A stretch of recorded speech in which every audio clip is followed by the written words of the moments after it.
What is going on, Casually FC? Welcome to another installment of the Casually Chelsea Show. My name is Marshalldbdx, your host, with the panel of Ladimus Prime and Oliver. Thank you guys for being here today. I know it's been a week since our last show. I took that Wednesday off to do work things, as some of you already know from the last show. And we're back, and we're going to be discussing a whole lot of things, some things that I never really wanted to discuss on this channel, but certain people's actions have forced me to. And it has to be addressed. But before we do that, like I said, guys, in every show, like you already know, smash up the likes, subscribe, check out the links in the description below. Be sure to leave a comment. Let us know your thoughts on everything that we'll be discussing today. And also be sure to check out the memberships because there are 4 different tiers starting at 99p. And it helps out the channel tremendously. But I guess this is the part where... I'm just going to caveat this, people, with the following. So, as you can see the banner below, it's there to remind you. Okay, so we're going to talk about this. We're going to start the show like this. It brings me absolutely no pleasure to have to discuss this and to have to start the show off on such a heavy note. You guys already know, if you've been a fan for a while, if you've been a fan since KH No Filter and all that stuff, all the phases of the channel, we never usually like to talk so heavily on things. We usually keep it lighthearted and banterous, and it's what makes you guys tune in and enjoy the personalities that you see on your screen. However, when it comes to discussions on racism, xenophobia, any form of discrimination, especially something that is so grandiose as what happened with Enzo, we have to address it. And especially someone like me who has undergone different forms of racism, has undergone, witnessing other people go through racism, through my friends and through people even on this panel. It's not something I take lightly. So that being said, mods, anyone who is a mod on the chat, I ask that you guys be on the lookout for anything that may be insensitive or just pure racist, and time out, emphasis on the timing out of these people, because I know these things can be misjudged sometimes. But time out these people, please, for the remainder of the show if possible, and I'll be the determining factor whether or not we ban them or not. Obviously, I like to use context when it comes to any of these things and any of these discussions. So that's the caveat for chat. Please just be aware that we're going to be talking about a pretty sensitive topic and a very serious one. So there's really no room for trolling. There's really no room for insensitivity on this topic. You guys already know. Here on Casually FC, we like to discuss different opinions, and that isn't going to change with this topic right now. Now, that being said, discussing these topics means that you are listening and not waiting to speak, meaning you are actually listening to the words that are being said and not misconstruing or misunderstanding things that are being said. I know there's people already that are possibly in the chat or on Twitter or wherever that have an Enzo agenda, okay? And these people are going to come in and say, Enzo's a racist, Enzo this and that. None of that. None of that. I'll time you out for that too. Okay? We're here to have a discussion on the situation and really get to the bottom and educate, because I think something that's going out there that's not being discussed enough is that this isn't necessarily something that is straightforward or common sense. In a lot of these situations, these scenarios, these discussions serve to educate people, and that is something that I want to do on this channel with this discussion, is to educate and inform people about the news, about different perspectives, and about this topic itself. Now, I don't claim to be a political channel. I don't claim to have all the knowledge in the world that I know about racism and all these things. This is just my opinion. The panel have their opinion, and none of their opinions are an umbrella of the whole channel. Everyone has their own opinion. They're entitled to their opinion. And our purpose of this discussion is to educate, because some of these things aren't so obvious. Admittedly, it took me a little bit to understand a lot of the points of views that we're going to be discussing today. I did my due diligence, like most people should, when it comes to these topics. So anyone coming out just blatantly saying racism this on Enzo and that, just putting it out there. We're trying to have a discussion, not point fingers and just throw that word around like it means nothing, because it has a meaning. So I will time out those people as well. That being said, I did put on a 10-minute sub-only chat for this purpose because I don't want randos and rival fans coming in here and just spamming things and derailing from the discussion. That being said, like I said, no one on the panel here, or I should imply and emphasize this, no one on this panel that I am aware of, and I'm 100% aware of the people on this panel. Like, we have done multiple shows together. I know their personalities. I know the type of people they are. No one on this panel is racist or xenophobic. So we're just putting that out there before anyone starts implying anything. So we're a good bunch of friends on this panel. We like to banter. We like to have these discussions and all that. And we're mature enough to have this discussion. And yeah, like I said before, our views are our own. They're not representative of the channel or anyone else's or of a race. Everyone here is going to speak their opinion, and we'll go from there. And we're not a political topic or a political channel, so this isn't something that is our wheelhouse. So if you're here to have a discussion on race theory and all this and that, you've come to the wrong channel. We're just a bunch of guys that like to talk about football. And when it comes to this matter, we have a few opinions that we want to state out there. So sorry to start off so heavily, guys, but I just really, really, really wanted to emphasize that aspect of the beginning of the show so that we get that out of the way. And obviously, we're going to be discussing everything. Big up to everyone in the chat. But all right, let's get right into it. We're going to talk about the Enzo controversy. If you guys don't already know, Enzo is behind the controversy of racism and xenophobia towards French people and black French players.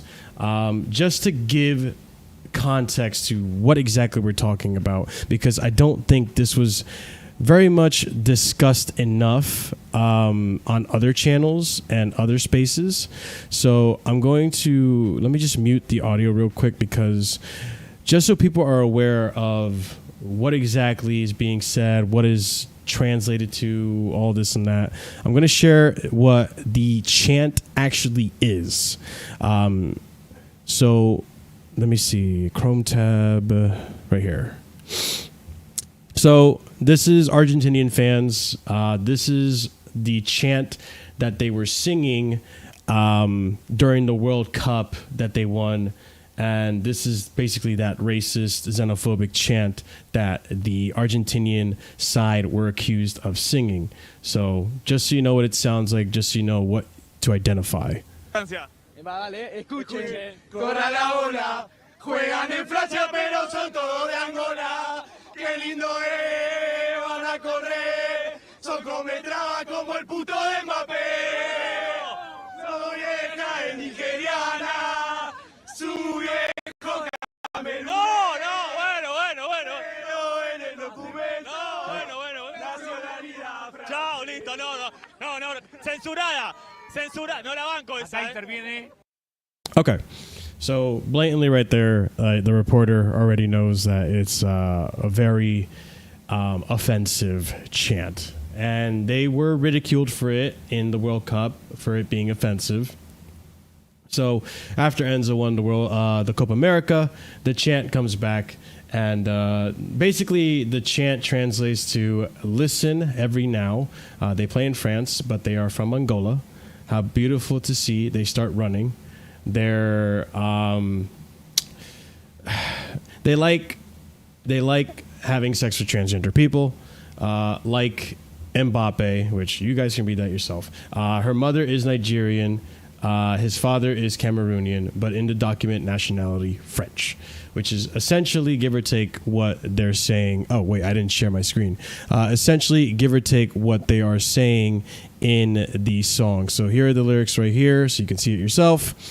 So yeah, that song is what the fans made up, and then when we go to this tab, bear with me 1 second as I am just maneuvering through all sorts of things so that you guys can actually have the full context of what is going on in this video.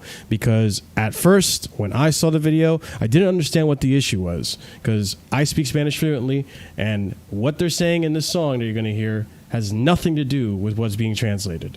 So let's continue to the video.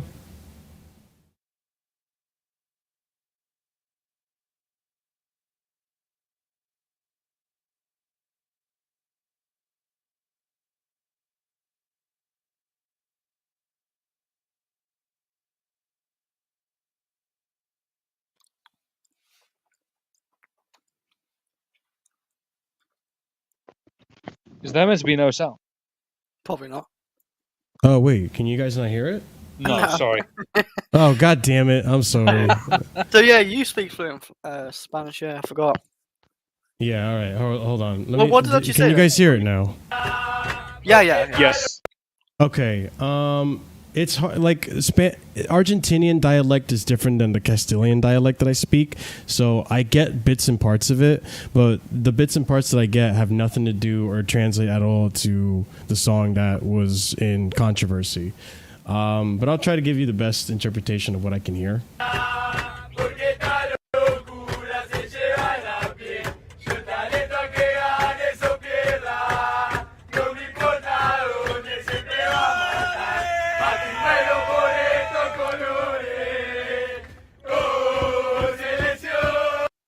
It's kind of like what they're saying in the sense, like, I don't care. It's crazy to see what's going on. It doesn't matter your skin. What matters is the colors you wear. For the selección, for the country, for like the team, and that's what they're kind of chanting, give or take. It's like an Argentinian chant for the most part. Like, like, their slang and stuff is very different than the Spanish I speak, so sometimes it is a little difficult to understand, but, like, it pretty much has nothing to do, like, it doesn't translate at all to that translation I showed before. So that's why I was really confused, because no one clarified this. So...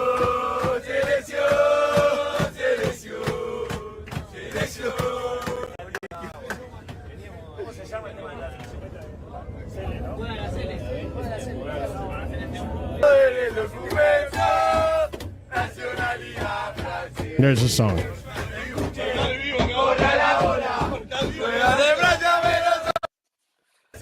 So there. That is the song that was being criticized, and the song that you guys heard before from the Argentinian fans. This is the national team now singing it, and if you listen to the background, someone either mentions cut the live, or someone mentions like, oh, he's live. And that's where Enzo supposedly cuts it. Like, the video is cut. Like, someone took the, I think Prime even mentioned, a River Plate fan took a screenshot of this, a screen recording, and uploaded it. So that's where you see the cut, and it goes straight to the part where they're singing that song that is offensive. So let me actually put the screen back to the other tweets, because, like I said, guys, there's so much to discuss on this. It's not even funny. I mean, none of this is funny at all, but, like, it's just to show, like, this definitely is very serious and has blown up well, as much as it should blow up, because this needs to be called out. So then, as a result of all that happening, the following players have unfollowed Enzo Fernandez on Instagram, which, say what you want about Instagram, at the end of the day, like, we understand why they're unfollowing. So Wesley Fofana, Benoit Badiashile, Axel Disasi, Malo Gusto, Christopher Nkunku, Leslie Ugochukwu, Malang Sarr, Dacho Fofana, Romeo Lavia, and Armando Broja have unfollowed Enzo Fernandez on Instagram following the incident. Wesley Fofana came out and said pretty much football in 2024, racism uninhibited, which I'll emphasize this as well, and I forgot to mention this in the beginning. Anyone's views, if people want to view this as racism, they have the right to. If people want to view this as xenophobia, they have the right to. Or if they want to view it both ways, they have the right to. I don't think there's really any way to make this seem better than it is. There's nothing that you can do to make it seem good. So everyone's entitled to their views on this. We all have different views, I'm sure, but no one, including Wesley Fofana, should be insulted or made fun of as a result of just believing in what he believes in, which is this. Like, if he thinks it's racist and he's going to call it out like it is, then so be it. Like, he doesn't owe Enzo anything. The fact that there are Chelsea fans saying, like, why are you coming out with this publicly? Like, dude, he can do whatever the fuck he wants with this. It's racism. But they did it publicly as well. Because it was public in the first place. Yeah. It was public in the first place. Exactly. It was on a live. So, hey, honestly. Public action warrants public retaliation. Who gives a shit? Like, if you're out there telling Wesley Fofana, like, oh, you shouldn't have outed him on public, go fuck yourself. Honestly, it's Wesley. If Wesley Fofana's offended, then he has the right to go about this however the fuck he wants to go about it. Why is it whenever it comes to racism or xenophobia or anything like that, that whenever something is done publicly, then the response back always has to be private, or the issue has to be dealt in private? No. If you've abused someone publicly, then they can respond how they want. Exactly.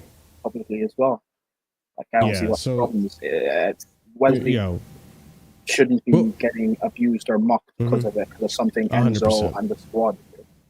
Yeah, exactly. So, I mean, we're going to discuss this more thoroughly, obviously, but let me just get through a lot of these tweets. Dr. Fofana came out with his own statement as well. The football that I like is multi-ethnic. Racism is in it. All its forms should be condemned in the strongest possible terms. These acts have no place in football or even anywhere else. This fight really needs to be taken seriously by everyone involved in the sport. I agree. Apparently, the players that were not involved in the racist chants were Lionel Messi, McAllister, Emiliano Martinez, Nicolas Otamendi, and Lautaro Martinez. And then that was corrected because, Emiliano Martinez is right there, and apparently this is Lautaro. Hard to tell, in my opinion. Quite blurry, isn't it? Yeah, but the only one who definitely wasn't like on the coach was Messi, because he went with his family. But like, and wasn't really had an alibi. Messi probably has his own like travel and all that stuff. So that's. He just went with his family. Yeah. So going on to the aftermath of this, the French Football Federation will contact FIFA following a video circulating social media in which Argentine players sing racist chant towards players of the French team. The French president, Philippe Dallo, has challenged his FIFA and Argentinian Football Association counterparts, Gianni Infantino and Claudio Fabian Tapia, respectively, to respond to the shocking remarks contrary to the values of the sport and human rights. Then we have here, breaking: Chelsea are investigating the Enzo Fernandez video clip, treating it seriously, and will handle accordingly. Then we have here from Kieran Gill saying that Chelsea are investigating the Enzo clip, treating it seriously, and will handle accordingly. Have a large number of French players, including Wesley Fofana, who described the Argentinians chant as inhibited racism. Then we continue on. Chelsea has promised internal sanctions after Enzo Fernandez's racist chants. Several players in the dressing room are shocked, not just the French ones. FIFA has opened an investigation following the behavior of the Argentines, according to Fabrice Hawkins. Then Enzo Fernandez would almost certainly receive at least a 6-match ban if the FA chooses to investigate the case. The FA has not begun proceedings against Fernandez, but has not ruled out the possibility. Then we have here Rodrigo De Paul defending Enzo to an extent here, but he calls out Fofana over social media posts against Enzo. You don't really analyze the stadium chant. It's more about teasing, but I understand that people who have suffered from racism might not like it. But I think if any of Enzo's teammates feel offended, the way is to call him, not post it on social media. Again, you don't have the right to say how someone should react to being offended or not. This isn't like assault or like other matters. I think there's malice in this. They're not. They're trying to make it something it's not. It's very strange, like kicking someone when they're down. Unfollowing him seems pointless to me. You can call him and say this isn't okay. Why don't you post a message apologizing, and the issue ends there. No need to make a big fuss. I disagree with this vehemently. Then Enzo actually came out with an apology, like within 24 hours of this all happening, I'm pretty sure. Breaking, Enzo Fernandez apologized, and his apology says, I want to apologize sincerely for a video posted on my Instagram channel during the national team celebrations. The song includes highly offensive language, and there is absolutely no excuse for these words. I stand against discrimination in all forms and apologize for getting caught up in the euphoria of Copa America celebrations. That video, that moment, these words do not reflect my beliefs or my character. I am truly sorry. And to be honest with you guys, I don't even know if Enzo wrote this. This could have been the PR that wrote it. Like this, the euphoria of Copa America celebrations, it's just ridiculous. It's like, oh yeah, when I'm happy, I blurt out xenophobic and discriminatory chants. Yeah, fuck off, dude. Anyways, as a result, also Nicholas Jackson came out in defense of Enzo Fernandez. Nicholas Jackson shows his support for his teammates. Enzo Fernandez, who is currently facing trouble due to racist remarks. Sure. I mean, I think... I don't think... I have a weird opinion on this. Like, I guess, like I said earlier, everyone has entitled to their own opinion on this. If Jackson doesn't feel like it's racist, then that's his prerogative to not feel like it's racist. And to an extent, I kind of like that he's coming out and trying to fix the situation and you know, bring the camaraderie back. Whether it works or not, who knows? I disagree with you. I don't. Well, we'll come back to it. Let me just get to. There's a lot more tweets, but like again, I think it was dumb to an extent, but I also see what he's trying to do. So we continue. Enzo's father, Raul Fernandez. Enzo feels so bad he didn't come. He didn't mean it. He already apologized on social media and to his Chelsea teammates, but his teammates in Chelsea didn't even ask him to apologize or anything. He could have contacted him and asked for it, but no, he straight went to social media in a minute. Okay. I think just being upset that Fofana went to social media, again, who cares? He has the right to react to it how he wants to react to it if he feels like he has been offended. Enzo Fernandez, his father, also came out saying his son is not a racist, so on and so forth. Also more comments here. In 2024, when Germany beat us, they imitated how gauchos walk and called us ignorant. In 2018, France mocked Messi for his height. We never came out to say we were being discriminated against, which we'll come back to that. What was gauchos? Gaucho. I think that's a slang term for Argentinians. I can't, like I said, I'm not an expert. I can't really like say much on it. Argentina's vice president, Victoria Villarruel. No colonialist country is going to intimidate us for a football song or for telling us the truth they do not want to admit. Stop feigning indignation, hypocrites. Enzo, I'm with you. Ridiculous. Absolutely ridiculous. So fucking oblivious to anything. But anyways, Julio Garo lost his position as sports, and take this with a pinch of salt, as could be true, could be not true. Julio Garo lost his position as sports Undersecretary of Argentina after he demanded Captain Lionel Messi to apologize for the team's recent racism incident. The national team captain must also come out to apologize for this case. The same goes for the Argentina Federation Association or Football Association president. I think it is appropriate. It leaves us as a country in a bad position with so much glory, Garo said. After Garo's statements, Argentina President Javier Milei's office stated on X, no government can tell what to do, what to comment, what to think, or what to do to the Argentina national team, world champion and 2 times Copa America winners, or to any other citizen. For this reason, Julio Garo ceases to be the nation's sports undersecretary, which is absolutely fucking fucked. We continue. Other PL clubs with representatives in the Argentinian national team have avoided commenting largely because there is no proof their player was involved in the controversial chanting, whereas Enzo Fernandez was the one holding the mobile phone, which, bro, if you have 2 eyes and any brain, you can tell for the most part what players were there, okay? Like, if we're gonna...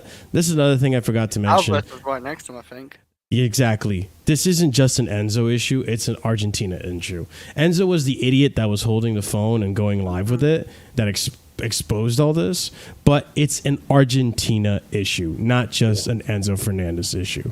And I think that's something that we really need to talk about. Of course. Like, even outside of this, we know how Chelsea is treated by rival fans and the media. Like, it's every issue is made to be much worse if it's done by Chelsea or if it affects a Chelsea player in any way.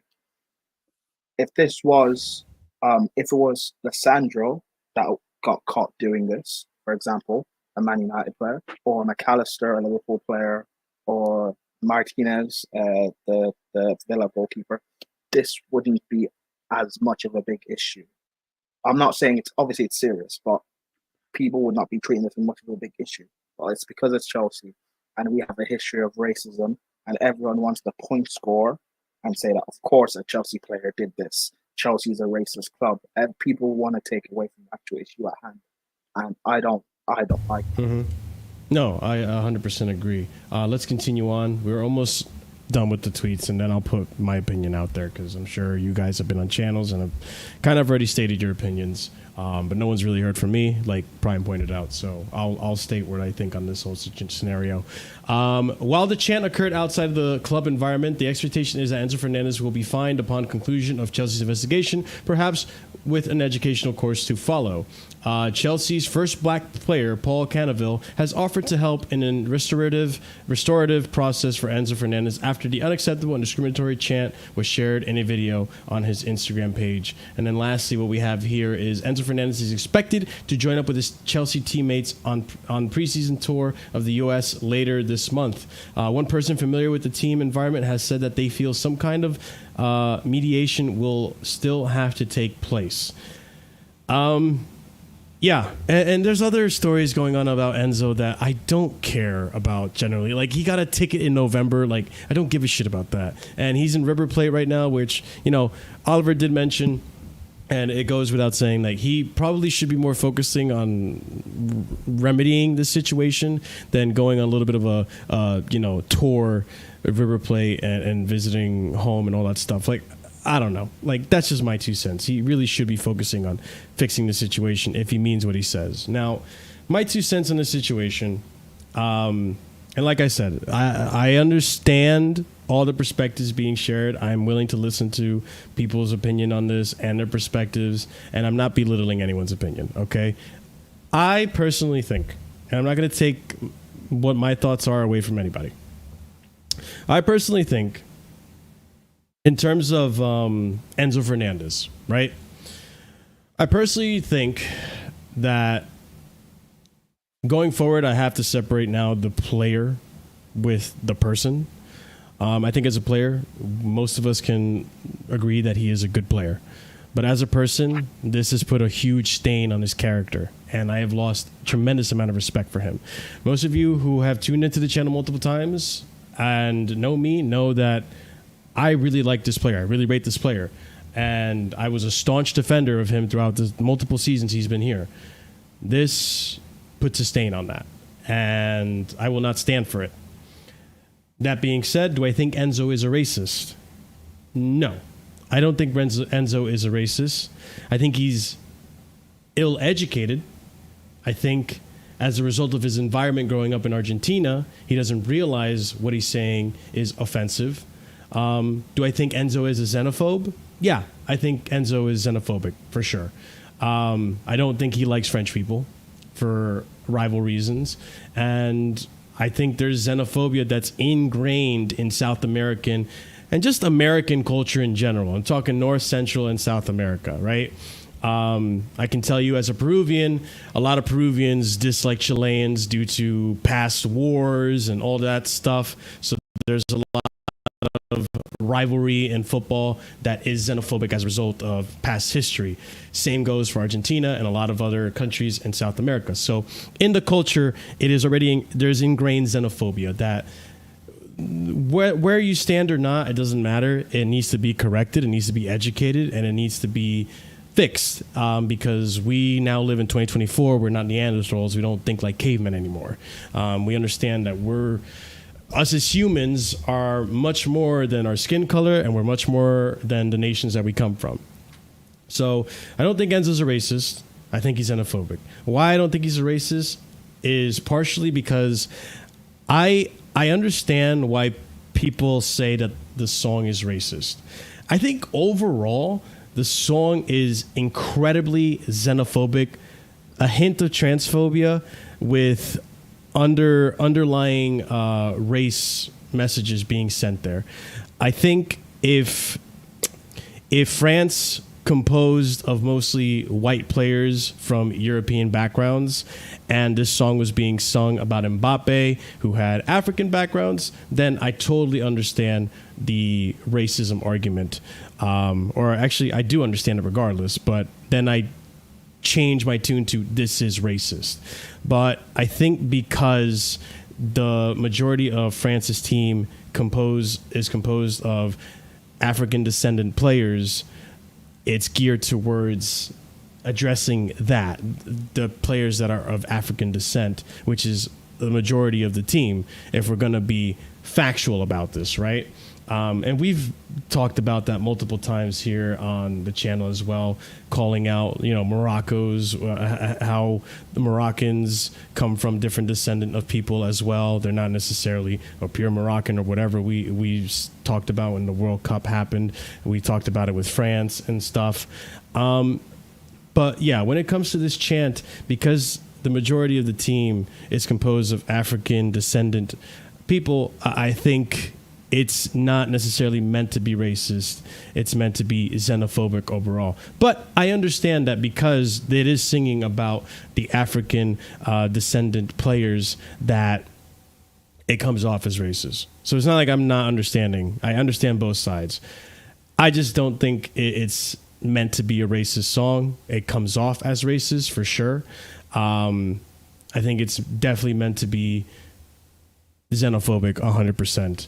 So, I mean, that's my 2 cents in the situation. In terms of like punishment, I'm leaning heavier than most, I would say. And I think if Ivan Toney is going to get punished for gambling for as long as he did, I think for Enzo Fernandez, I don't care how much you cost, dude, 6-month ban at least. Minimum 6-month ban from football. Probably a deduction in salary during the 6-month ban.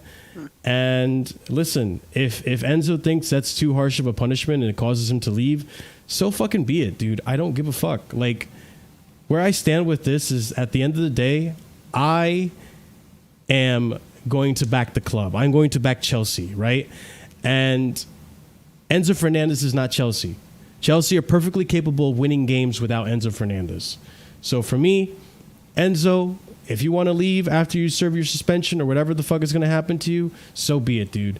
I don't give a fuck. Quite frankly, I don't give a fuck. You're a good player, but Chelsea do not need you to win. And I think you do need to be made an example of, as well as the other Argentinian players that were on that bus. And I know what FIFA really should do is put a massive fine on Argentina, which apparently Argentina struggling financially, cannot afford it.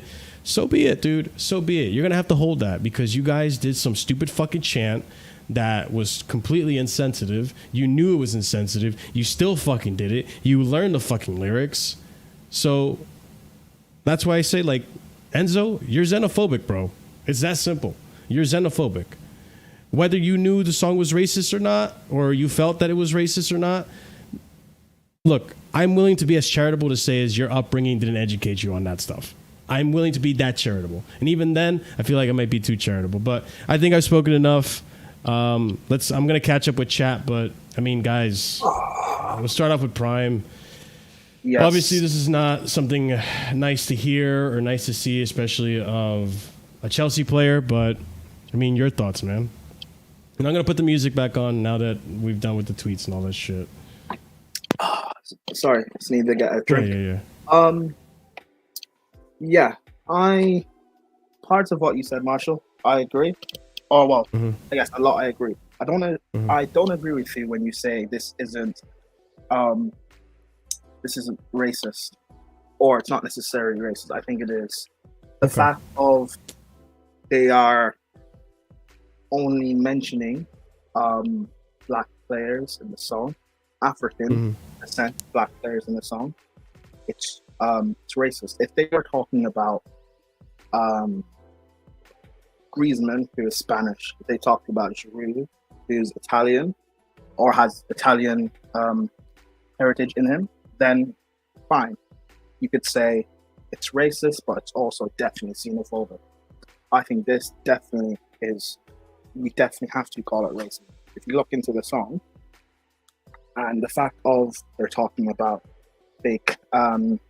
what he claims he's French, but he has his father's Nigerian, his mother's Angolan. The fact of they're talking about see how they run, see how black people run.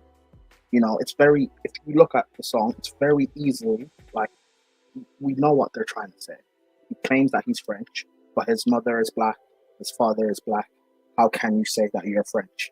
It's like, let's just, and I get what Marshall's trying to say. He's trying to it's very easily people just throw around words without knowing what they mean. So I get what Marshall's trying to say. But for me, I don't think there's any way to look about this. It is clearly racist. Now, am I going to go as far as to say Enzo per se is racist, or I guess everyone on that bus, all the players in the Argentine squad are racist? Maybe you could say that, maybe you can't. But they've been brought up in a culture, Argentina as a culture, as a country, has large racial undertones within it. Look at what Cavani, when he came to the Prem, and didn't he use the word negrito or something? He said something like that. Yeah. Can I say something on that? Real quick, Prime? Yeah. Can you put a bookmark? Yeah. In my culture, that is something that people say as a term of endearment. I don't know, like that's the rumor, right? The rumor was that he said that. I don't actually believe it, but the rumor is that he said that. If Suarez actually did say that, no, which I doubt. Cavani. Cavani. It is like a term of endearment. Anything with Ito or whatever, like it.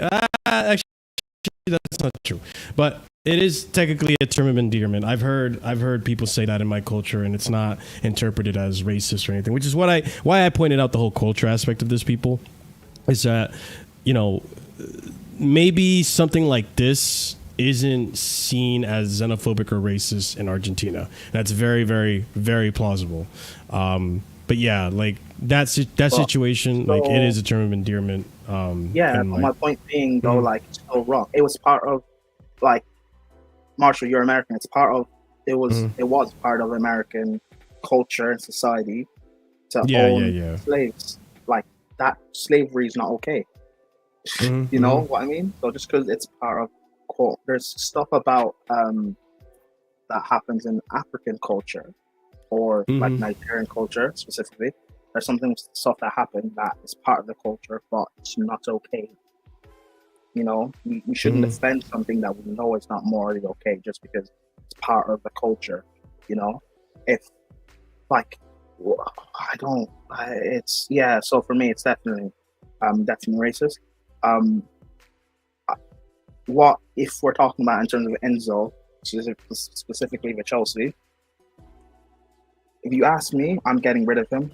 I don't care. I wasn't the biggest fan of him anyway, so I don't care if I get rid. But it's up to the players, I guess, if they're willing to maybe forgive or whatever, or come to some sort of amends, then you keep him.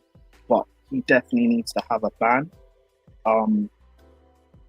Ban him for if Tony got 6 months, then Enzo can get at least 8, maybe a year.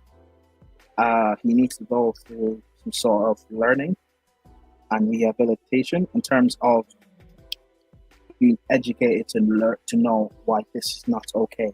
Because again, whether or not you want to call Enzo racist, fine. If you don't want to call him racist, but he's been brought up in a culture where that is acceptable, and he needs to learn that while it may be okay in Argentina, but while you're here playing in Europe, whether it be in England or you go to play for Real Madrid or you go to play for Juventus or you go to play for Bayern Munich, this is not acceptable. He needs to be educated and learn and taught about that. I would suspend him without pay as well, or I don't know if we can do that, dock his wages, but I would do that. Suspend him without pay and donate that money to a charity or something. I think with how he's brought the club into disrepute, I think there could be a way to do that potentially. Yeah. I know there are rules and laws about being able to terminate a contract based on bringing the club into disrepute. So maybe they could exercise some of those powers to have a suspension without pay. That's just speculation, though. I'm not exactly sure on that. Yeah, but yeah, that's all. That's what I would do. Now, in terms of the squad, like people keep talking about they want to make a change and stop racism in football, but no one actually does anything. If you look at the Cherry situation with Chelsea, the guy went to court. There was evidence he still was innocent by the court of law, and he got away with it. Look at Suarez, what he's done. He got like an 8-game ban, but essentially he got away with it. He got more of a ban for biting Branislav Ivanovic that he did for the racism to Evra. So for me, I'm taking a real stand. I'm stripping them of the World Cup they just won and the Copa America they just won. And I would also ban Argentina for playing in the next World Cup and the next Copa America. Now, some people may say, because I've had this discussion with people over the past few days, some may say, oh, that's harsh, it's not fair. How can you punish some innocent people? But ultimately, I personally don't care. We've all been in school, like when we were younger, and, you know, as a class, if you all behave, you get a prize. But if a few people in class fuck up, you all don't get that prize. So, by the same logic, I can ban the country. I think that's where it's only fair, because, like, how are we then going to interview and go through which one isn't racist, which of the squad is or isn't racist? How are we going to go through that? How are we going to know? Like, apparently Messi wasn't on the bus. So I'm using him for example. How do we know he is or isn't racist? We wouldn't know Enzo is or isn't racist without this video being made to light. So that's why I'm saying you ban everyone as a whole. And the fact of, like, the vice president is coming out defending this, Rodrigo De Paul defending this, Mascherano defending this. There was someone in Argentina. Like McAllister, McAllister. He said we're sensitive because there was someone within Argentina, I think a politician or something. He came out and said that he thinks Messi, the captain, should come out and say something and condemn this, and he lost his job.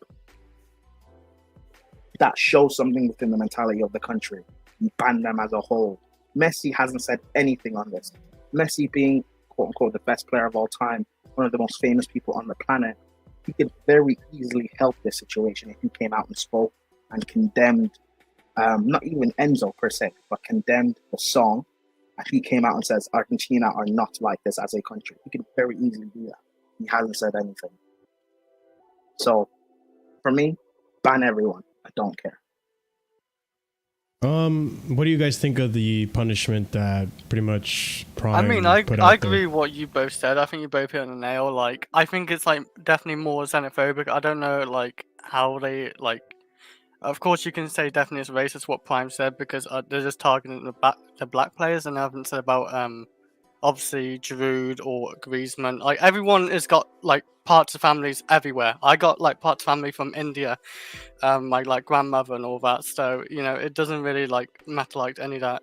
You play for what country you're born in or what like that. You feel more attachment to. So you know, to say that is very disrespectful. And it's embarrassing. Like you know, he represents Chelsea and whoever what club, you know, like Alvarez and all those Argentine players. They represent European clubs, so they got like what they say. Yeah, you know, understand what they're saying, and they just don't. So maybe obviously education like between like the whole squad, like who's in that bus, and you know, try to learn from it. Like also Prime said before. We've got to see how the Fofana and Cuckoo, Gusto and Enzo, like, you know, how they all patch up. If they patch up, you know, move on, then just move on. But Enzo should still have the ban like 6 months or more. I think that should be a stand because, like, we've seen it with, like, players in the past. Obviously, Luis Suarez didn't really get a ban. Dele Alli was also being racist as well to Asians and didn't really get a ban, did he? I don't think he did. I think Bernardo Silva also did something and didn't really get a ban. So there needs to be some sort of like, you know, someone needs to take their punishment and show the rest of the players like you can't do this. It's not acceptable. So So It's a joke what they've done, but I can't change the past. You can't change it no more. So yeah, and like, I'm not trying to defend Enzo in any way, right? I'm trying to just understand. Let's just say he knew the song was offensive, right? He won the Copa America, probably had a few beers in him, got caught up in the moment, and was caught singing that song. Regardless, like, yes, you were caught in the euphoria, but dude, like, the fact that you've learned the lyrics, you've sung the song before, like, it's not the first time you sung it. It's like, dude, you're not that PR fucking apologies. Like, dude, you're not making it better for yourself. You could have just said sorry and stuff like that. Like, because here's the other thing too, we don't know what's happening in the background, right? As far as I'm aware, anything that comes to surface in social media in regards to this with apologies and stuff, to me is one big PR move, right? Yeah. So it's about the actions, and it's about how Enzo reacts going forward. Because as of right now, bro, this is what I'm thinking, guys, and Oliver, I'd love to hear your opinion on this. As of right now, if I'm someone like Disasi, dude, I'm throwing hands with Enzo as soon as I see him. It's on. Any other walk of life, like if you take away from the fact that they're famous multimillionaires and stuff, if they were just like, if this was like Sunday league pub football, the guy's getting beat up in the dressing room. Like, this isn't acceptable. And also, before Oliver goes, Jez made a brilliant point about I'm still catching up with the chat. Sorry, guys. Yeah, no, you'll see it. When Jez made a brilliant point about how everyone's got their culture. I was taught in my culture. Never a dull moment with Chelsea. Yeah, it's below that, Marshall. I was taught in my culture to dislike people who are gay and shouldn't be around them. Yeah, that's a big part of like African culture. I was kind of like taught that as well growing up, about like, if you're not like straight or you're not religious and stuff, people who of other religions who are not Christian, people who are not straight, there's something wrong with them and whatever, and God will punish them and deal with them. I was taught that growing up. Obviously, I don't think that way as I got older and start to learn more about the world and learn more about different people, and that there's nothing wrong with you just because you may be, say, Muslim, or you may be gay or lesbian. Like, we're all people, we all have different experiences, we're all human. Like, it's not, so I was taught to, I guess, unlearn that, and I was educated on things. So Enzo, you're 22 years old, you're a grown man. This is not a kid making a mistake. This is not a 16-year-old saying the N-word as a joke and laughing along like it's funny. Like, that's one thing, but you're a grown man. This is not. You know what it means. You played for Benfica. You played in midfield with a black man. You played for Chelsea in midfield with a black man. You're one of your best friends at Chelsea is Jackson, who's a black man. You know this is a problem. You can't pretend ignorant. You know this is a problem. So yeah, sorry, Oliver. Any bullet points you want me to hit particularly?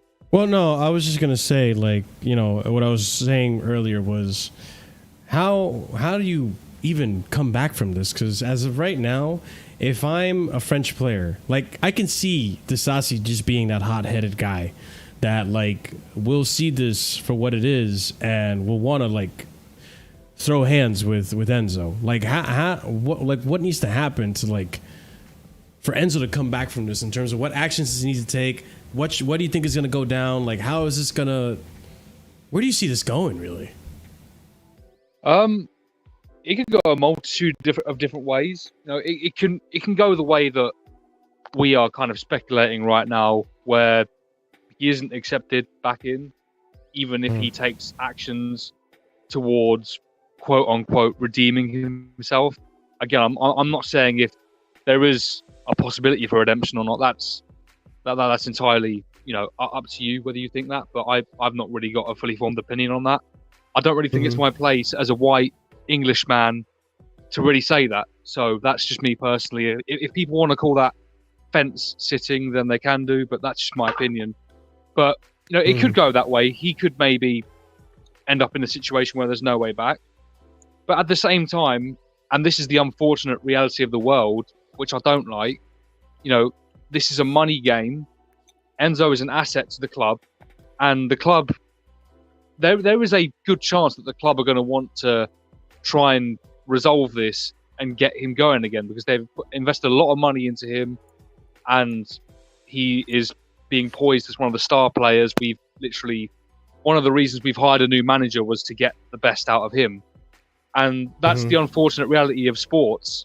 You know, there is too many times, not just in football, but in sports in general, where money and assets and whatnot will trump morals.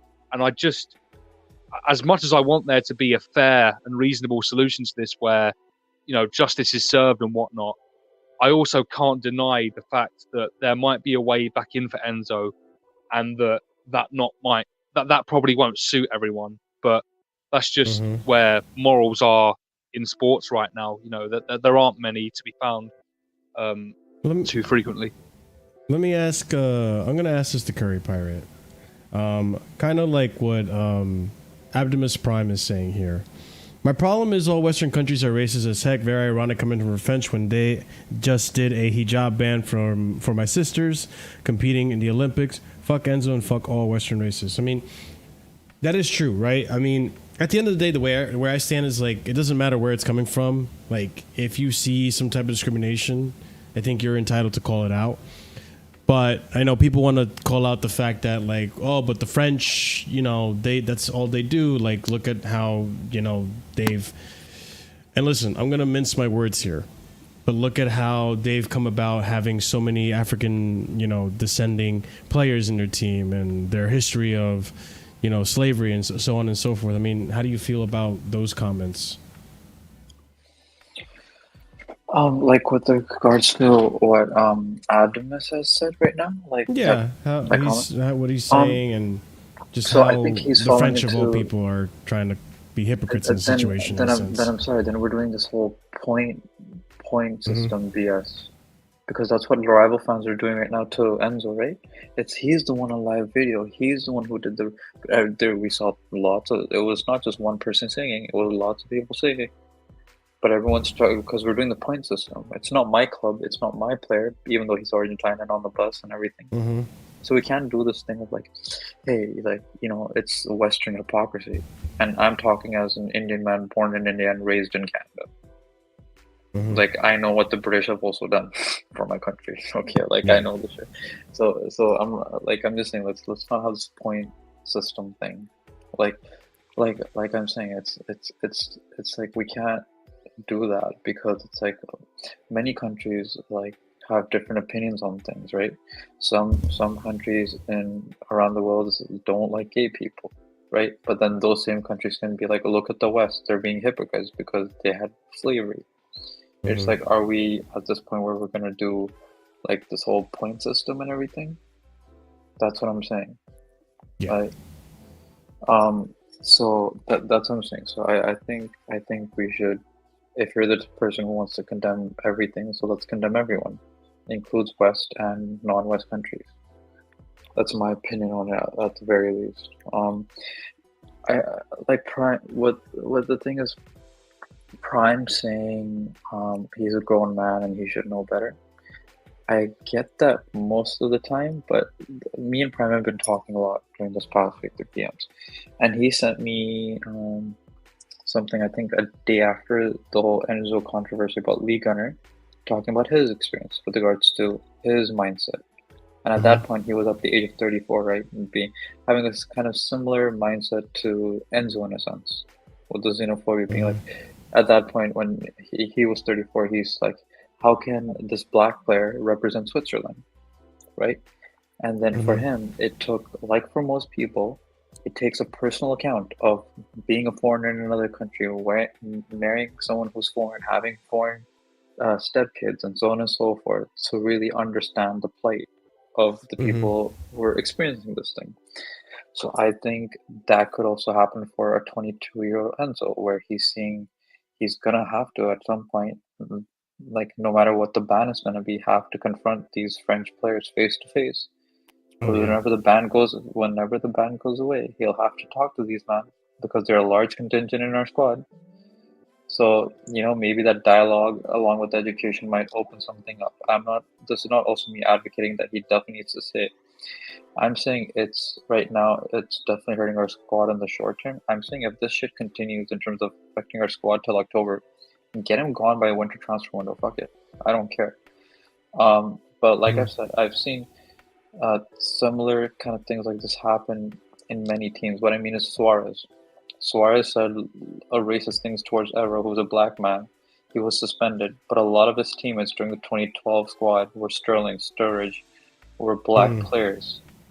And they had shirts on like this guy was a martyr. Like we were condemning him to death, even though he was just charged with an 8-game ban. Liverpool literally had shirts. The Liverpool fans were literally treating him like he was about to die or something. Those 8-game ban. We had John Terry during 2012, and we know how many African players he's friends with. 100%, yeah. And we've had throughout the years. Hell, Ashley Cole's defending him. He's the captain. Not saying it's right. I'm saying it's completely wrong. He should get the ban. He should get money deducted and everything. But we have to see how much it affects the squad, because, like Oliver was saying, it's a large amount of money. If this man was worth 20 million, yeah, we can ship him out. We spent 100 million on him. And it's been a year and something, right? And his performances haven't been god tier where we're gonna. So the club is gonna give him an opportunity, right? And like I'm saying, if this affects our squad until October, he can fuck right off. Yeah. Like now there's even no reason for the club to even have you, because now you're affecting the actual squad for a longer period of time. Right. So that's kind of my opinion on this. That's where I stand on it too. Like, I genuinely don't care what happens with Enzo. Like, if he stays and they can patch it up and fix it up, then awesome. You can be cordial with the person. You know what I'm saying? Yeah. I mean, like, if they can patch it up, that would be ideal. I just don't see it happening, especially when there's so many players that are already pissed off at this guy. And it's like, I also think that the solution that people pose of selling him, I don't think it's as simple as just sell him. Not only because of Chelsea's finances, right? In terms of like, what other club is going to want to buy Enzo after this? Because it's not like, I understand it's Argentina, right? But Enzo is the face of this right now, because he was the one that recorded it. He's the one blatantly in the video doing the racist and xenophobic chant. What club is going to want to come in and pay any certain amount of fee to have this player in their team? And let alone, how are the French players in that team going to feel with someone like Enzo coming into the club after having done this? It's just... Let's not be like... a slippery slope. I get what you're saying, Marshall, but like...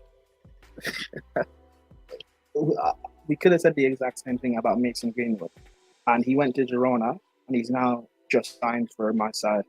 Like, Luis Suarez, look what he did, went to Barcelona. Like, let's not pretend. Enzo is an extremely talented midfielder, and he has the potential to be rock class. He will get. I feel like it's a different scenario, though. I agree with that, Marshall. I agree. First of all, Greenwood is an academy player, so no matter how much they sell him for, it's profit. Luis Suarez had literally the best season of his career. I know. We're talking about people coming in for him. Who's interested? I don't care. I'm not talking about profit. Marshall said he's going to come in for him. Enzo, if we sold him in January, we will get a move. It might not be like a big club. We're not going to sell him for £20 million. I'm sorry, we're not going to sell him for £20 or £30 million. Well, it's not that, but hold on, Prime. But like, don't you think that obviously, like, Chelsea players who are French and other Chelsea players as well who are not even French are offended by what Enzo did? But don't you think there's other French people and other teams that are offended by what Argentina did and what Enzo did? Sure. Okay. I think it hurts his chances of moving out of the club. Do you not think other people were also offended about what Mason Greenwood did? I think so, but like, that is one of those instances where like people are going to argue like, oh, we don't know if it's true, it's all alleged and all this and that, which I don't think it, I think it did happen. I think it's more personal attack, like what Marshall's saying to the French people. No, it's not. Do you not think people were offended by what Suarez said? Ever. other black people. Suarez went to Barcelona. There were black players on that squad at the time. But My again, point with the being, Enzo- Suarez situation, though, Prime, it's he said, she said. There was no video proof. This is like, yo, there's actual video proof that you sang this song and you feel this way about French people.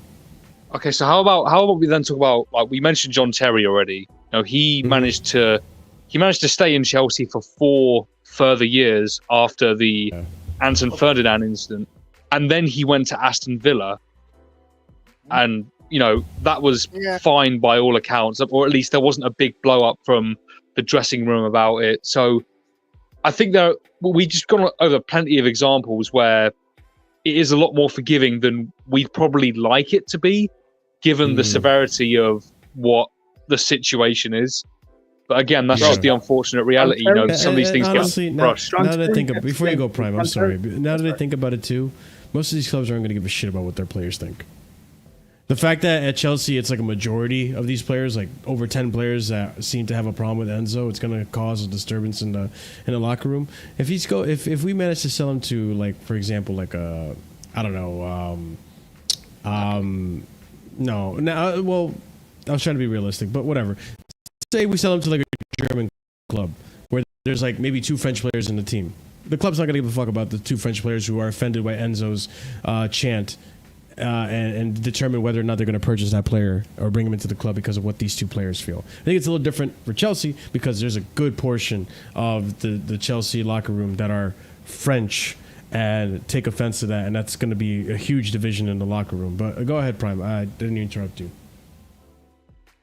Yeah, the John Terry stuff, he still gets linked to this day. Since he retired, he's been linked to big jobs in this country. Aston Villa, he was assistant coach. He was linked to the Chelsea job twice. He's been linked to the England job. Like, as much as, you guys heard what I said about having a heavy punishment. But unfortunately, people don't truly care. People will forget about this. By January, when he comes back from his ban or whatever, people will forget this has happened and we'll go back to playing again and we'll be all fine. Probably. Yep. It does get pushed under the rug, basically, because that's what happened to Suarez, right? The whole reason. It's happened to a lot of players, because I'm pretty sure Bernardo Silva did something no one really said much. Yeah. I'm pretty sure, like, obviously, Dele Alli did something. Remember the Griezmann thing? Griezmann, oh, God, he is a... the Griezmann... the Griezmann and Dembele thing. And Griezmann, what were you on about the Asian one or the that one? Yeah, the Asians thing was him and Dembele, I believe. The Asian thing, they got punished. They lost sponsorship deals. Yeah, they lost Konami. That's what should happen. That's also going to happen. He's going to lose sponsorship 100%. No, yeah, but the blackface deal, the blackface thing, Griezmann did. Like, apparently he was saying Griezmann's a big fan of the NBA, and like, he wasn't doing it to offend anyone. He put out an apology, and then people moved on. Yeah, but that's the other thing too. Marshall, just like this song, we're not. You see the way the Argentinian players and stuff are acting. We didn't do this to offend people. It's just a song. It's a joke. People are going to move on from this. What I will say, to give Enzo just a little bit of a benefit of the doubt, is that unlike the rest of his teammates in the Argentinian contingency, he actually came out and apologized. Whether it be him or not, he was the only one from that video. He had to, of course he had to, but he's the only one in that video. Well, actually, he didn't have to. Technically. No, he did, because he is the one that recorded. Technically. Sure, I guess. Yes and no, right? Because there's also people saying that because Argentina FA is so broke, they wouldn't want Enzo to apologize because that's also basically admitting guilt. Yeah, exactly. That's not true. No, because the way I think this will get played, Enzo will get punished, because you see the way the players have reacted. They basically said Enzo has apologized. We should move on. It's Enzo's fault. They're blaming it all on Enzo, and the Argentinian players and the squad will get away with it. That's what they're doing. Yes, the squad might, but not the FA, because the French FA is suing or going after the Argentinian FA, not just Enzo in specific. That's what I'm saying in terms of monetary value, in terms of banning people for the stadiums or so on and so forth. Jez and everyone else who doesn't think he needed to apologize. The key word needed to, okay? The reason I say he didn't need to apologize is because if he is like the possible other Argentine players who are just as xenophobic and actually racist, they stick to their heels and say, I said nothing wrong in this video. It's a banterous song, whatever, yada, yada. That's why if Enzo really was truly a racist and truly meant to offend, he wouldn't have apologized. He would have tried to justify it. That's why I'm saying he didn't need to. Marshall, again, whether or not he's racist, sorry, Kirby, CP, whether or not he's racist, again, that's a different discussion we can have. Yeah. The only reason he's apologizing is because he's the face of this. Because Marshall, this have you comment noticed, below. right? Mascherano, Rodrigo de Paul, McAllister, the president, the vice president, they've all basically said the same thing. That it was a joke. Enzo has apologized. Let's move on. And then Romero too. He like Paul's quote. Same thing. That it's Enzo. So let's move on. Your audio's gone. Your audio cut out a bit. Repeat that last part. Oh, you guys hear me now? Yeah. Yeah, they're all basically saying the same thing, that he's apologized. It was a joke. Let's move on. So if anyone's getting punished, it's Enzo. Because this is what they'll say in court. That is there evidence we sang this. By the video, it's very difficult to see who was there or who was singing along. But we know for a fact it was Enzo. So they'll punish Enzo. This is what they're doing. They're scapegoating him. Yeah, I mean, yeah, like someone said here, Jez, you said it. No, I understand what you mean, Marshall. I'm saying, do you still believe he apologizes if another player went live? By the way, I don't believe he's racist. Yeah, I mean, that's a good point. I mean, if he wasn't the one that went live, does he come out with an apology, you know? Yeah, that's a good point. I think it's the earlier Jez comment. This was Lissandro Martinez, for example, and I'm only naming him because he's the first player that popped into my head. He would have apologized. Enzo wouldn't have said anything. I think one thing we're forgetting at the moment is also the pressures that have been put on Enzo compared to the other Argentinian players by the football fan community. I mean, all I see, and again, Enzo deserves to be criticized and maligned for his part in this.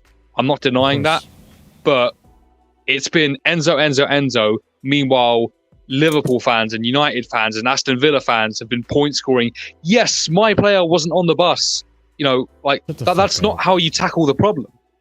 Yeah. And we even see that. That's bleeding into the response from the Premier League. And it makes a complete mockery of their No Room for Racism campaign, where they are only talking to Chelsea and they are only talking about Enzo Fernandez, when there was clearly other representatives of their league on that bus.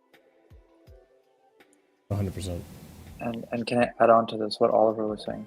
The funny thing is, when this news first broke on Lewis's stream, the tribalism was hilarious in a way, because everyone's like, Messi Almada, who plays in the MLS, and then insert your club's Argentine player here, was not on the bus. Everyone had a different player, which was their club representative, who was Argentinian, not on the bus. The Man United fans were saying Garnacho wasn't on the bus and Losandro wasn't on the bus. Then people were saying, Julian Alvarez wasn't on the bus. And then you could see later in the video, he's right beside Enzo. Because I was talking to 4K, who at first was like, Alvarez wasn't on the bus, right? But then he saw the video and he's like, my bad, bro. He was right beside Enzo. Then we had people saying, Aston Villa fans saying, oh, Martinez wasn't on the bus. So all they're doing is Messi, Almada, the two MLS players, and insert your Argentine player who you support from your club here is not on the bus. It changed every time. Everyone who was rival fan who had an Argentine player was just inserting their player's name. It was funny because you could just see the tribalism. Yeah, you could see they weren't caring about the actual issue of racism. They were just caring about their player not being there, so it doesn't look bad on them, or they don't get the ban. Exactly. And that's insane to me because, like, I don't know about you guys. I'm sorry, but I'm not celebrating the fact that someone isn't racist. That's not something. That's not something to celebrate at all. That's the bare minimum that you should expect from a decent human being. Oliver, I don't celebrate the bare minimum. I'm not surprised though, because, for example, we've all known about the party stuff, Thomas Party stuff, for about a year now, right? I've not seen any Arsenal fans, like even big content creators, speak about it. People just, it's like it's thrown under the bus. People have forgotten about what he did. He was missing for almost a full season, and people just didn't speak about it. Oh, he was injured. Do you not think it had anything to do about his case? No one has spoken about it. So that just shows me that people don't actually care when it's something serious. They don't. I'm remembering the Ozil thing as well, where how Arsenal treated Ozil when he's speaking up. Exactly. And I'm not mentioning this the point score. It's not point scoring. This is just proving the point of people don't care. No, 100%. And that's why I emphasize this topic at the very beginning with what I emphasize it with the thing scrolling underneath. This is a serious conversation. And you know what? Just for that too, by the way, I will say, chat, give yourself a round of applause because you dealt with this pretty maturely. And that's exactly what we want here on Casually FC. For the most part, there were some jokes there, you know. Yeah, there were some jokes there, some close moments, but for the most part, it wasn't anything nearly as bad as what I've seen on Twitter. So that's where my I guess my standard is. So I mean, that being said, I mean, I don't know if there's really much else to discuss on this topic. I think we kind of nailed all perspectives on it, which is what I was trying to do. I knew it would take a while, so I mean, unless you guys have anything else you want to bring up, any detail that we may have missed, obviously time will tell what's going to happen to Enzo. Hopefully he does serve some type of punishment as a result of this, and hopefully it's not a slap on the wrist, because I'll be pissed off if it is. One thing, the last thing I would say is it's really showing that it's not just an Enzo issue, it's an Argentine society issue. 100%. Because you saw a video of him at River Plate today wearing a shirt because he was at the River Plate game. Then he was wearing his old shirt, and everyone was giving him a round of applause at the moment with the controversy he's going through in Argentina. And we can see through countless of people who are Argentine who are throwing racial slurs at every French player or black player in the Chelsea pages. And how they've reacted in terms of presidents and vice presidents, it is a societal issue. So it's not just an Enzo issue. Yeah, which I think it's a really important thing to emphasize, which to an extent, it kind of makes the Enzo situation more understanding where he's coming from. Why people can sit here and say, like, I don't think Enzo's a racist, because you understand the culture. I think that's a big part of these discussions, is understanding the context and why it happened and educating. I think a lot of people are very quick to brush it aside and say, you should know, like, oh, if you don't understand, you're racist too. Like, that's not a way to go about this. A lot of scenarios aren't clearly as black and white as others, and this is one of those scenarios where, like, you know, it's very blatant to see that what happened was offensive, but what's not so blatant to see is the factors that occurred for that to happen to begin with. And if corrected, then if it happens again, now we're seeing the actions. So it's not as, you know, it's more understanding. I think understanding is a big part of this whole entire situation. There is that side of the context that you just mentioned there, and that is valid to mention as a reason for maybe why this has happened. But then not justification though. No, not justification. Absolutely not. I'm with you on that totally. But yeah, there is also the other side of the context where, if we're just looking at Enzo here, and again, this isn't saying he's the problem. We are Chelsea fans, and we are dealing with this in part as a Chelsea issue. We are disciplining our player, and that's what this is at the moment, in part. Enzo has played in Portugal and England. He is one of the most expensive signings in the history of England. Rightly or wrongly, whether he wants to be or he doesn't want to be, for good or bad, he is a symbol of the Premier League. And he knows that. He knows the values based on, like, people taking the knee before big games and what have you, and the no room for racism campaign. And 100%. even in Portugal, where you're going to have a lot less of this than you would in Argentina, at least I'm assuming so, that this behaviour isn't acceptable. It's reprehensible behavior. So yeah, I mean, unless we have anything else to touch on, guys, I think we're ready to move on to the rest of the show. What do you guys think? Nothing more personally, unless any other discussion points come up. I think I'm all good. Right?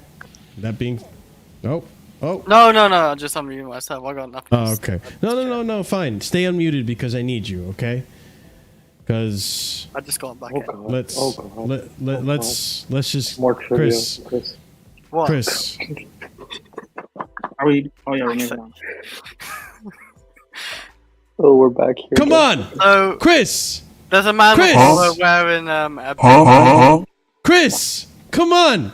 Eden Hazard! The aura! Nice guy, great guy. But the kid... No. I like. You like I it? like the kit in the first place, but like. Hey, wait, hold on. Oh. We're finished about the serious topic now, right? Yes, we're ready to move Now on. that bastard is wearing it, I'm not buying it. I hate you. I hate those men. What's the problem with this guy, man? You know what he said last time? Should we You know what he said re-sign last Hazard time? if we're not going to sign a new left Bro, winger? this is the second worst thing that's happened this week. Hazard. Oh my god. No. The second worst thing is you dissing Hazard and Conte the same week. Oh my god. Hey, Conte as well? Hey, hold on, man. Curry, are you gonna get the kit?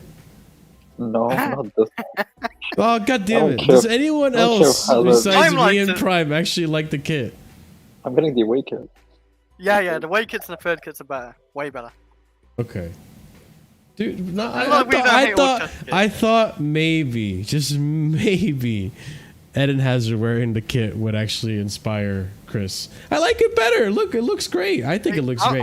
You know what I thought? I was thinking maybe we signed Eden Hazard back because we ain't signed no new Yeah. left winger, are we? This guy. That's We'll talk about about a it. left winger situation in a bit, but then just reading the chat, got distracted. So remember, Chris, I was telling you how like I can see how they're gonna promote this, right, with the little aura and the glowiness. Yeah. Yep, you were spot on. I knew it. Bro, what did I say? Marshall, I will say. What did I Marshall, say? Marshall, can I say to you? When you're wearing this shirt Yeah. out in the field, you don't look like that. You don't have flames above your fucking shirt. What are you talking about, Chris? Just It- because your kits don't work that way, don't mean that in America we go cheap and our kits don't work this way. You Just don't. saying, man. I saw it in FIFA, okay. I saw it in aura- FIFA. I the saw aura Golden comes Dog. out. We Oh, should okay. burn that too. Burn Especially, the bro. Especially if I'm running really fast at night, you can see the trails. So I think I'm gonna get this kit. I'm not gonna lie. Yeah, your favorite player is wearing it, Chris. Come Yeah, on. man, My favorite player ever. You saying? Yeah, No, Mr. just Chest Control, now. man. I mean, Mr. Chest Control. Look at his What? chest. You can see his chest, right, Chris? His chest. Yeah, Look at yeah, his yeah. chest, What do you right, mean right, by Chris? that? What do you mean by that? I mean, they have to wear it, Marshall. They have to wear it now, don't they? They just have to. See, Andrew likes it. I mean, And Yeah, Andrew has Andrew refined both like it. taste. yeah. There you go. I think they Come should to- just come done to this the for the light third side. kit, man. Come to the No, they light should side. have done something like this for the third kit, but hey. Yeah, It's I not. agree. It's not the Third worst. It's not the worst kit I ever seen home kit. By the way, at Chelsea, I've seen worse, but just ain't that good. Oh, that's fair. I just think you. I'll take that. I'll take that at that point. You know, I'll take that. It's not the worst kit. I've seen worse. I think I've the seen worst worse, yeah. kit was the checkered Checkers, one, the yeah. Czech Republic one, whatever. And the funny thing is, I had a mate who bought that kit, and I just couldn't believe he bought That that kit one. was horrible. That kit was the worst kit we've ever worn. In my opinion. This looks cool. I think it looks cool. I don't know. I mean, but they that tried being said, something. They tried something. There's actually news behind this. We're not just here to get Chris's opinion on the kit. Even though it is always fun to try to convince Chris to get the kit every season. There will be an update on Chelsea's front of shirt sponsors later today, according to Luke Class. I actually have a lot more tweets on this, so I gotta find them while you guys discuss it. But Chelsea co-owner Begdad Bali is currently responsible for finding a new front of shirt sponsor. He's trying to get one in Saudi Arabia. It's not about Riyadh Air, but he is afraid of the backlash from fans, like in the case of Stake.com. Talks are ongoing, but no one is able to offer 45 to 50 million pounds per year. The Saudis are willing to reach an agreement, but an appropriate market value Riyadh Air's offer are significantly lower than the club's expectations. Some people are arguing that, like, the offensive thing that, like, oh, they shouldn't care about getting a Saudi sponsor, but, you know, Stake.com is different. I feel like they're both equally as, you know, controversial, for lack of a term, because of, you know, just how politics run in Saudi and people are all against all this stuff with the Saudi stuff. I don't know. How do you guys feel about it? Like, do you feel like they're two different types of, like, controversial, or do you think, you know, Egbali should even give a crap about getting Saudi sponsorship? I think he should at this current moment, because we need all the good, like, Oh, that's imagery true, and actually. PR that we can Fucking Enzo, bro. Ruining everything. Okay. What an idiot. Part of Saudi's things against, like, you know, the climate or human rights or Sorry? gay people, whatever it may be. Your audio's going in and Yeah. out, by the way. I Kenny. heard something about. Oh, sorry. Some I'm parts saying- are. I'm saying coming through. the media or the bad PR, because we're on a bad PR roll, is going to be like, you know, these people are taking Saudi money and they've committed these crimes or done this thing, or they have this opinion on this thing, like, you know, for example, gay people or other crimes or blah blah blah. Right? This is not the time. This is not the time for bad PR, to heighten our bad PR. We already have a new manager. We already have Enzo thing. We need something to work for us. I mean, people hate us anyway, so might as well just be the panto villain. But, like, that's what I'm asking. Yes, Like, to an extent. do you think, like, if we got sponsorship with Stake.com, do you think it's equally as bad as, like, a Saudi sponsorship? Like, is it equal the same to you? It's 'Cause worse. That's what I'm like. Yeah. I'm thinking, like, I feel like a Saudi sponsorship, if you're really gonna go the PC route, I feel like a Saudi sponsorship is worse than a Stake.com's one. I'm No, not sure. no, PR. I don't know No, what Stake is. Sorry, Prime. Stake is the gambling site, Prime. Yeah. No. Everton I have them. I don't know what they why are they bad? Because It's just- I'm not too clued in on why they're. I think there are reasons why they are bad, like in general, but They just don't want to promote gambling. is at the their thing. core, they're a gambling website. We have Muslim players who wouldn't stand for gambling and would be And fans. forced to wear that shirt. And plus, the Premier League are bringing in rules where I believe in about 2 seasons, gambling sponsors will be banned. So this wouldn't even be a long-term thing. We should be trying to look for something. I don't know. Don't the Premier League have gambling sponsors? Yes, currently. Yeah, but they're trying to get rid of front of shirt gambling No, sponsors. But no, the only reason they want to get rid of that is so they can clash with their own sponsorship. But my point is, Yeah. if you're a Muslim, you play in a league sponsored by gambling. So It's a fair point. mic drop. I thought you were gonna Yeah, but say that's- something else. Wait, I got the mic drop. I got it. There you go. Yeah, I thought you were gonna say something else. I was waiting. Wait, so I got some more news. I If you guys people want to didn't see like it. Stake because they were doing like child trafficking or something. I thought it was something serious. No, it's gambling. That's why. Yeah, I thought maybe it screwed some people over. I would just have to like talk. Okay, again, I'm showing my ignorance. So, but like, if Muslims or Muslim players are offended by having a gambling sponsorship on your shirt, but you also play in a league sponsored by gambling, Muslims don't drink, but they play in the Champions League sponsored by Heineken, which is drink. Like, I don't get how that works. Yeah, that's what I mean. But Like, I that's feel more, like but that's more sports league. Like, people who are against Saudi money also don't realize that Google and all these tech companies have are part of the Saudi portfolio. So the world is full of hypocrisy. But you know, like we talk about like child work, but we buy Nike shoes. True. We're also Yeah, I mean, like, if we're gonna go that deep, Prime. That- that's yeah, you know, Curry's got a good point, because I feel like we now live in a society where you kind of just have to pick your poison. Like, if you're buying a phone right now, a smartphone, the Ion, or what is it? The it's the Ion, the batteries, the lithium. Thank you. The lithium, is being excavated by African children. I'm pretty sure, right? Like they're using labor from African children. Yeah, and then you got, you know, if you like Nike, you know, that's a lot of the Nike's been accused of the whole sweatshops in China to make it cheap and stuff, you know, paying way below the means of a livable wage to get your shirts done and get these products to you as cheap as they are. I agree. So with me, it's kind of like, it's pick your poison.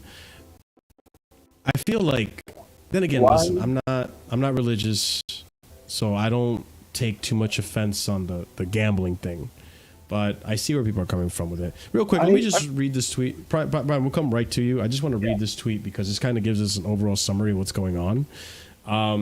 The club's internal structure, CEO, CRO, SDs, have different opinions on various topics. So currently, Begdad Iqbali is only responsible for finding a front of shirt sponsor. Iqbali is trying to get a sponsor from Saudi Arabia. It's not about Riyadh Air, but he is afraid of backlash from fans, like in the case of Stake.com.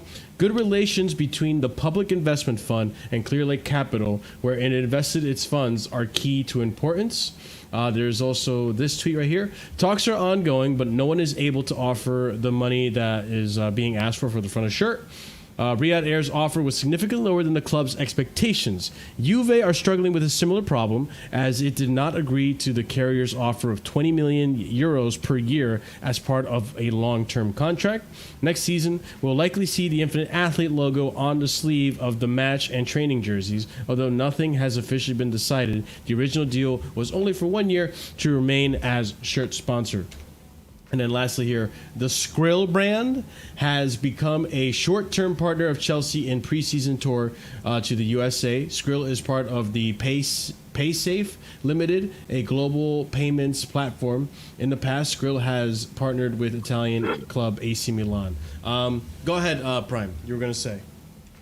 Yeah, I was just like, I'm not trying to make a joke out of it or anything. I'm just genuinely curious how...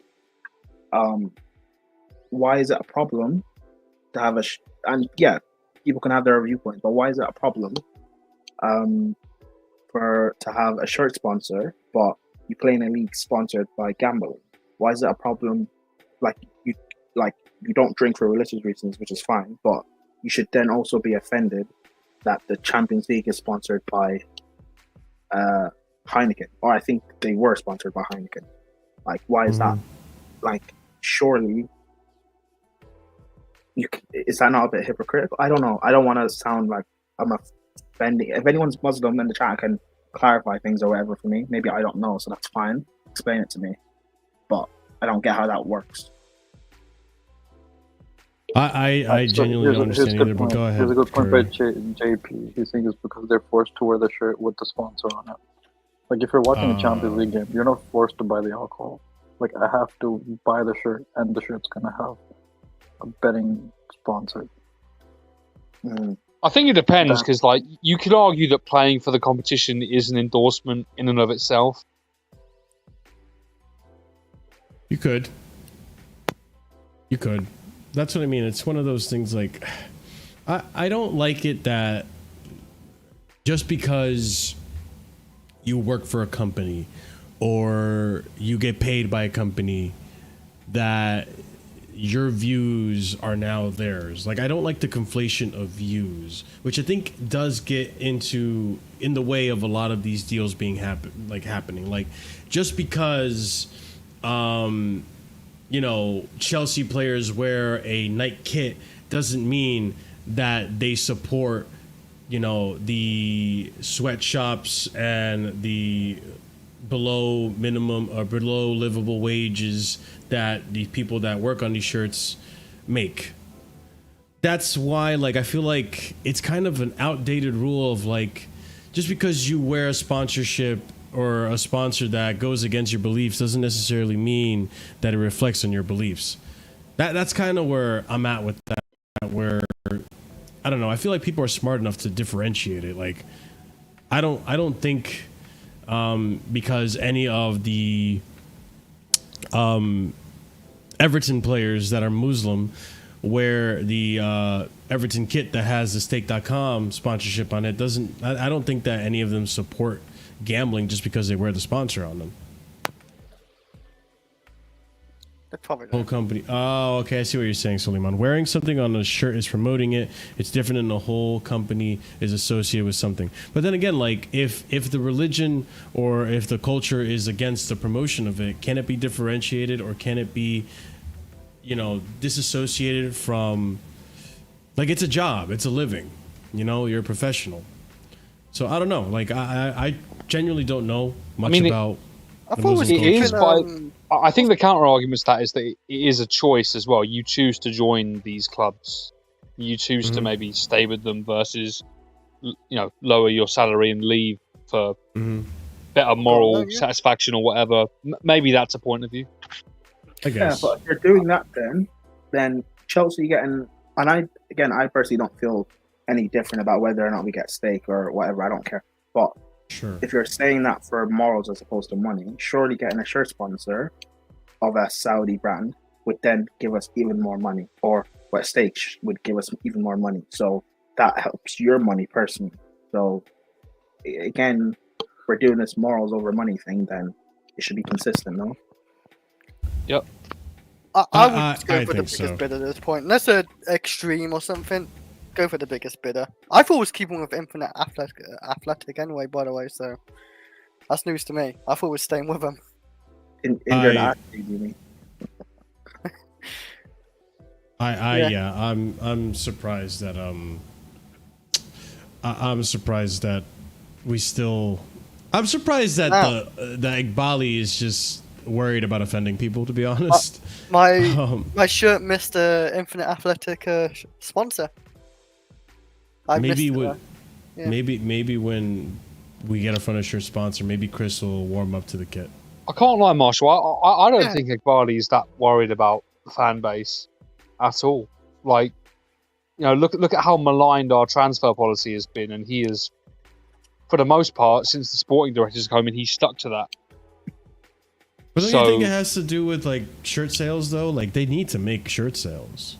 So if that's something that we should be worried about what our fans think, because if we don't sell shirts, then I'm kind of fucked. I'm not worried about shirt sales. Fans are fickle, though. They are. Fans are fickle. They shouldn't be. As long as we do well on the pitch, people will buy the shirt. Yeah, probably. Exactly that. Like I said, they're fickle.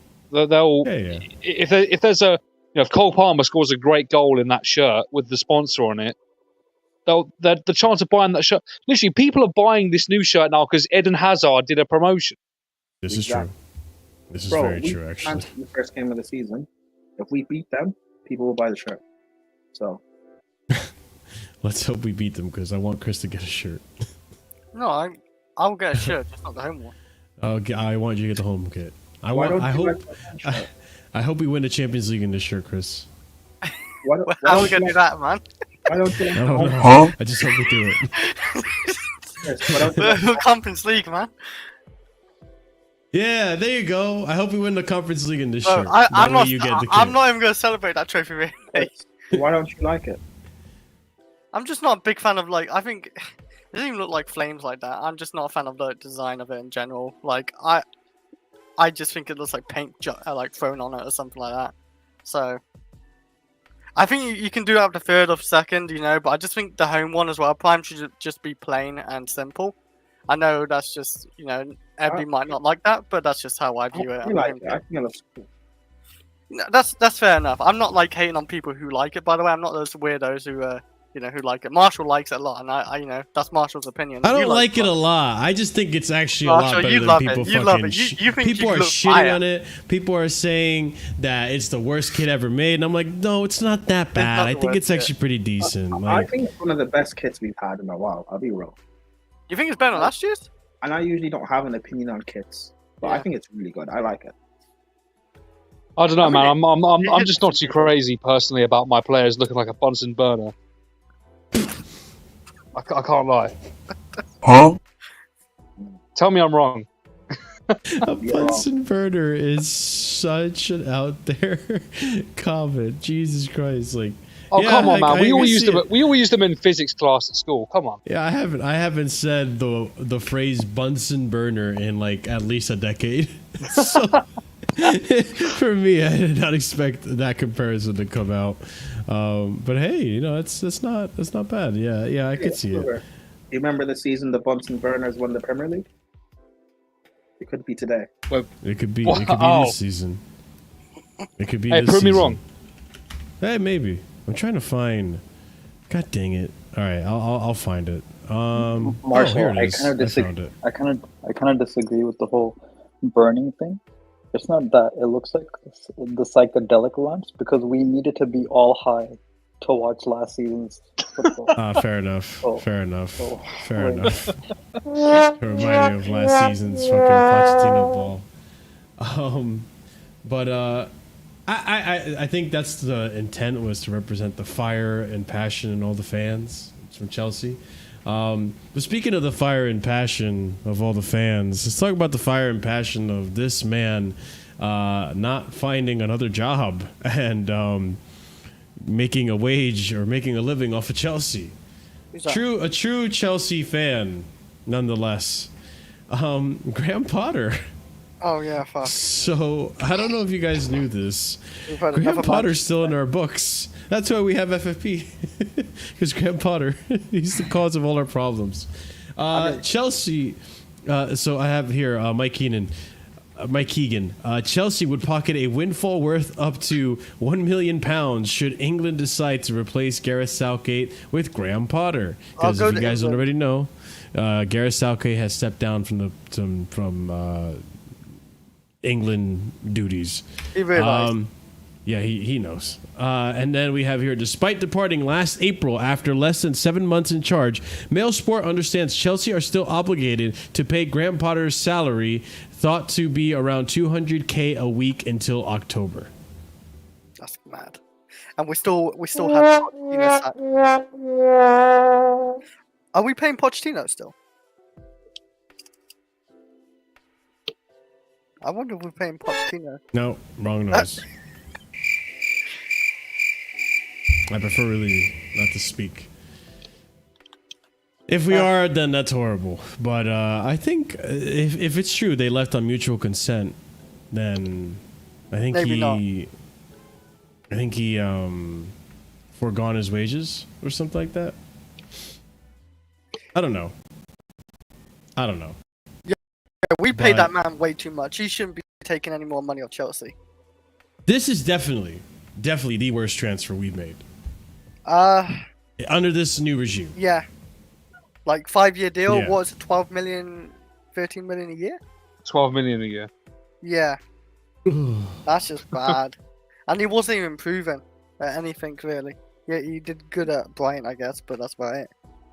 Hopefully he takes insane. England job, then he takes no money off Chelsea, I guess, no more. He won't. It's That's not why even- He hasn't taken the job yet. But yeah, that's why he's not working, because he's living off the Chelsea wage. Fucking. Well, I mean, he's not that's gonna get that fair play to you, again. mate. You finessed Chelsea. You put your He really CV did. in. I believe he actually just got an honorary doctorate from a university for like sports contribution or something. So he has been a little bit busy.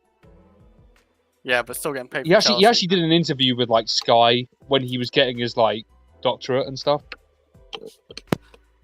So What did he say in that interview? Do you know? they obviously asked him about the England job because Southgate stepped down, and he just gave like a very diplomatic answer, not giving anything away. Oh, okay. That sounds like That Potter. is- yeah, it sounds like him. What do you guys actually think if he were to take the England job? He will win the Euros with England. Trust me. What did you say, Chris? He will win the he will win the Euros with England. Trust They're me. not On that. winning. Chris is saying that we're not Oh winning. man, they got to the final twice in a row. Potter. He's better than Southgate probably. He is actually probably better than Southgate. He's not. Nah. I think he's better, but he's not the best choice, by the way. You should take on the guy from what's his name from Newcastle or Tuchel. Oh, Eddie Howe. Eddie Howe, yeah. What? Who? Eddie Howe, who got Tuchel grouped was in linked the to the job Champions too. League. Yeah, no, he's linked to the England. Tuchel wouldn't Yeah, and he touch got the grouped in England the Champions League. Yeah, but He got okay, grouped in the tournament, Chris. Like yeah, the but Euros is, look at Ten Hag. He did the same thing, man. United. and he's not good either. I mean, people rate him. This guy Chris, I swear. But the only people who rate Ten Hag are people that have him as their Avi. I want to make a joke in response to Chris, but the way our first part of the stream was, it will be so insensitive to make it. So I won't. Jesus fucking Christ, Prime. Oh, it's gonna be okay. No, I won't. maybe not today, Prime. stream. Jesus fucking Christ. Maybe hold it for another one. Are we talking about our current legend leaving? Maybe our longest serving player in the squad right now? Oh, Jesus Christ. Now that I think about it, yeah. Graham Potter is the longest serving goddamn employee of Chelsea, which is insane. No, that's Malang Sarr. Malang Sarr, who we're gonna get rid of. Oh, yeah, we will discuss that. I do have a segment for him. Let's go back. No, we won't go backstage. Let me actually segue over to another topic, which is, we talked about one of our ex-managers. Let's talk about another ex-manager of Blueco now. Patrick Vieira. Patrick Vieira got sacked from Strasbourg. We'll get into detail. I have another tweet I have to get to you guys. I'm kind of working on the show as we're talking about it, so bear with me. But here we go. The official statement from Strasbourg. Official statement: Racing Club de Strasbourg, Alsace, and Patrick Vieira have ended their collaboration by mutual agreement. Good riddance. Patrick Vieira has left Strasbourg by mutual consent, which I don't think that's the case. But Blueco could hire Joe Edwards in the coming days to replace Patrick Vieira. But I think the manager that's being linked to the job is this one right here. According to the English sources, Strasbourg will name Liam Rosenior as the coach, according to L'Equipe. I don't know much or anything about this guy. So if anyone wants to inform me, that'd be great. The guy, Liam Rosenior. The guy's he's an ex-footballer, no? Yeah, he is. He used to play City. He played for Hull. Yeah. No, he manages. He played for Hull City? Oh. No, sorry. He was a manager for Hull City. As a player, he was he played for Fulham, Bristol, Reading, Ipswich, Brighton. He was a wing back, basically, full back winger. He played for England as well at youth level. Does anyone know what team was he managing prior to this? Was it Hull City or? Oh, yeah. Oh, it was Hull. How did Hull do last season? Is he a decent manager? They came in second. He was part of the running for manager of the year. Oh wow, that's not bad. Yeah. I have another tweet for you guys that kind of explains. Seventh isn't bad. Here's another tweet that kind of explains why he got sacked. Apparently, they're just like at Chelsea, they're looking for a manager that plays possession-based football. They're trying to align all the clubs to make it easier to segue into the Chelsea first team. So Man City then. Yeah, or Man City, or doesn't Leipzig do the same thing? The Red Bull model. Yeah. Yeah, to an extent. He's of Also, I'm African. glad. He's from African descent, so I'm all for it, man. Let's go. Hey, all I gotta say is I'm glad we're getting rid of the man who does shit in Champions League. You know what I'm saying? Bottling it in the Champions League final for Arsenal and then not making the squad when in the treble squad for Inter Milan. So he can hold out that little fraud. Oh, man. No shade. Patrick Vieira, my ass. No shade. Yeah, wait, why exactly don't you like Patrick Vieira, Curry? Hey, that's what I'm saying. We're getting rid of a bottle job. I'm just happy about that. You know what I'm saying? Bottling Champions League finals. Not making the Champions League winning squad in 2010, and bottling it. Oh my God, this goes back. This is deep roots. God damn. Oh, but see, when I call Eden Hazard fat, I'm a bad guy. Okay. Yeah, because it's our player, you fraud. What has it do with anything? I'm dissing an Arsenal man. You're dissing our own legend, you fraud. What the hell? Bro, that came out of nowhere. God damn. But but with Vieira though, as far as I'm aware, I believe his like primary formation at Strasbourg was 5-3-2 or something like that. Mm-hmm. So not in line with, again, it's about the whole thing where they want synergy between all the levels and all the clubs. You know, they want 4-3-3, and this guy's playing 5-3-2, park the bus, sort of thing. So, yeah. Yeah, I get it. At the end of the day, I do get it. I feel like it's harsh. But I mean, hold up. Roman did rule with an iron fist when it came to Chelsea, so I don't see why it should be any different. People love that era, not myself included, but I don't see why it should be very different when it comes to, you know, our other club, our sister clubs like Strasbourg and such. Nah, fuck that guy, man. He got soft and hired fat friend. You got. I'll be honest with Vieira though. I don't think he was ever a long-term hire. I think it was one of those things where they just acquired the club and they wanted to get one of their guys in. You think so? Well, a bit like how they sacked Tuchel because he wasn't their guy. They wanted their guy, or at least someone that they 100% endorsed for the time being. They wanted that in Strasbourg as soon as possible. Was Vieira not there before? No. Before they bought Strasbourg. Oh, okay. No, he was. He'd just been sacked by Palace. Oh yeah. Okay. All right. Yeah. I remember he did just get sacked by Palace. When he got the job. Bear with me, guys. I am trying to look for. Because which Vieira, like Potter, was a young, up and coming, talented manager that had a history of developing young players who was spoken about highly. So just like they hired Potter without doing much research, they hired Vieira without doing much research. It makes sense. Vieira was one of the mistakes they made at the beginning. Now they're learning. Yeah. I guess. That wasn't a joke, by the way. I don't know why you guys are laughing. Because I forgot what you said. Sorry, I'm so distracted, guys. I'm like, no, it's just funny how you worked that into a pot slander. Yo, yes, there you go. That wasn't pot slander. Or yeah, or Potter I know it's the truth. I know it's the truth about Poch, but yeah, It can be funny too. It wasn't pot slander. It was Potter. It was Potter slander. It wasn't Potter slander either. Yeah, it was. No, it wasn't. A little bit. Oh, attention. All right. Oh, okay. Well, it came off to me as Potter slander. We didn't do research on Potter, so we did the same thing for Vieira. Sometimes you don't learn from our mistakes. I'll take the joke. I'll take the laughs. Thank you. Yeah, you know what? We'll do it. Okay. Let's go on to the next topic. Okay, cool. So players had some comments to make on Maresca, and this is where I think the Poch slander can come in. So let's go ahead and start off with these first few quotes I have here from Kieran Gill. Already there is a feeling that Enzo Maresca's tactical instructions are much clearer than his predecessor. Okay. There we go. Enzo Maresca's first week of taking training had yielded only positivity, with players telling their representatives how much they are enjoying it.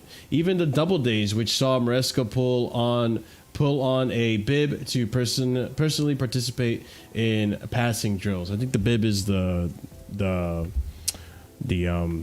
little jersey, the penny thing that they put on. I think that's what they called it when I was playing football. It's what the guys in the back of this picture are wearing. Wait, do you have to explain what a bib is? Well, for me, a bib is the thing that babies put on. So I don't want to imagine my manager putting on the bib. Maybe Marshall has a different word for it that he uses. Like, I'm not sure, but yeah, English people do use bib as in the baby thing too. Yeah. Oh, okay. I didn't know that. So yeah. The more you know. More you know. Educational stream today, boys. And then we have here Nazar Kinsella reporting Chelsea have been training to play in a similar setup for Enzo Maresca's previous club, Leicester, with a full-back moving into midfield and 2 attacking central midfielders pushing into attack. I mean, what do we think? Like, are you guys been impressed from what you've been seeing or hearing from Enzo Maresca so far? Not really. Prime. Go ahead, guys. Yeah, I'm not really impressed because, like, when do you ever hear bad things at the start of a manager's reign? I mean, like, the beginning of Poch was like, oh, really intense training and all that stuff. We didn't hear bad things, or as in that was framed in a bad way. That was being framed as, oh, he's getting them fit because Potter gave them days off and stuff like that. That's the narrative that was run in terms of that. He's getting them fit and ready for a long season and whatever, and no Europe, so they're going to be like running machines. You never hear negative stuff at the beginning of a manager's reign, and that's not to say that Maresca is doing bad things. It's just that you're never going to get a bad spin on it at this early on, especially when a ball hasn't been kicked in competitive football yet. I agree. I think, like, you guys know my thoughts. I was not impressed, or like, I didn't buy into the PR and the hype that everyone was believing pre-season about Poch. And maybe because I already had my own preconceived notions on that bump. But with Maresca, I don't know, I'm seeing the positives. I'm seeing the way they're actually conducting training. It's not just running for the sake of running. They're actually doing the tactical work behind it. So, yeah, I am impressed. Now, I am trying not to get too gassed, obviously. I am trying to temper my expectations, but I am actually looking forward to this season. Last season, I was not looking forward to the season at all. I was very negative about it. But right now, and even with the squad we currently have, if the window ends today, I'm very positive about how the squad looks and how we are going into the season. So, that's just me. Anyone else share that same sentiment, Chris or Curry? Well, go ahead, Curry. Yes, yeah. Like, me and Prime have been talking, and it's kind of slowly getting to me, I'll be honest with you. I'm having positive thoughts about this. Like, having positive thoughts about the season. Like, I'm feeling like the PR is kind of working low-key on Maresca, I'll be honest with you. The PR's... But wait, in the beginning, weren't you optimistic that, like, yeah, we'll see what happens? They're picking, like, a system-based manager versus one who has a reputation? Now I'm saying this manager is going to get us top 4. Like, that's... Oh, wow. Okay, never mind. Like, I see what you're saying. Like, I'm getting bad. Like, I'm getting, like, we're getting brainwashed people. Or like, we're going to be a point or 2 behind top 4, but I think we're definitely going to get or push for top 4. So, yeah. And then, you know, some comments saying, like, you know, have you looked at Company's training session for Burnley? He got them relegated. Well, that same man is apparently good enough to now be for Bayern Munich and managing Elise and Paulinho and everyone, so, and Harry Kane. You know, some managers are good at getting teams out of relegation. That's why Sam Allardyce was good at that, but he never got a big job. And some people just can't hack it with a relegation team and might do better with the better squads. Who knows? Same with Maresca. Like, the one slight that people have against Pep is every team he's gone to is literally the best squad in that league when he joins them.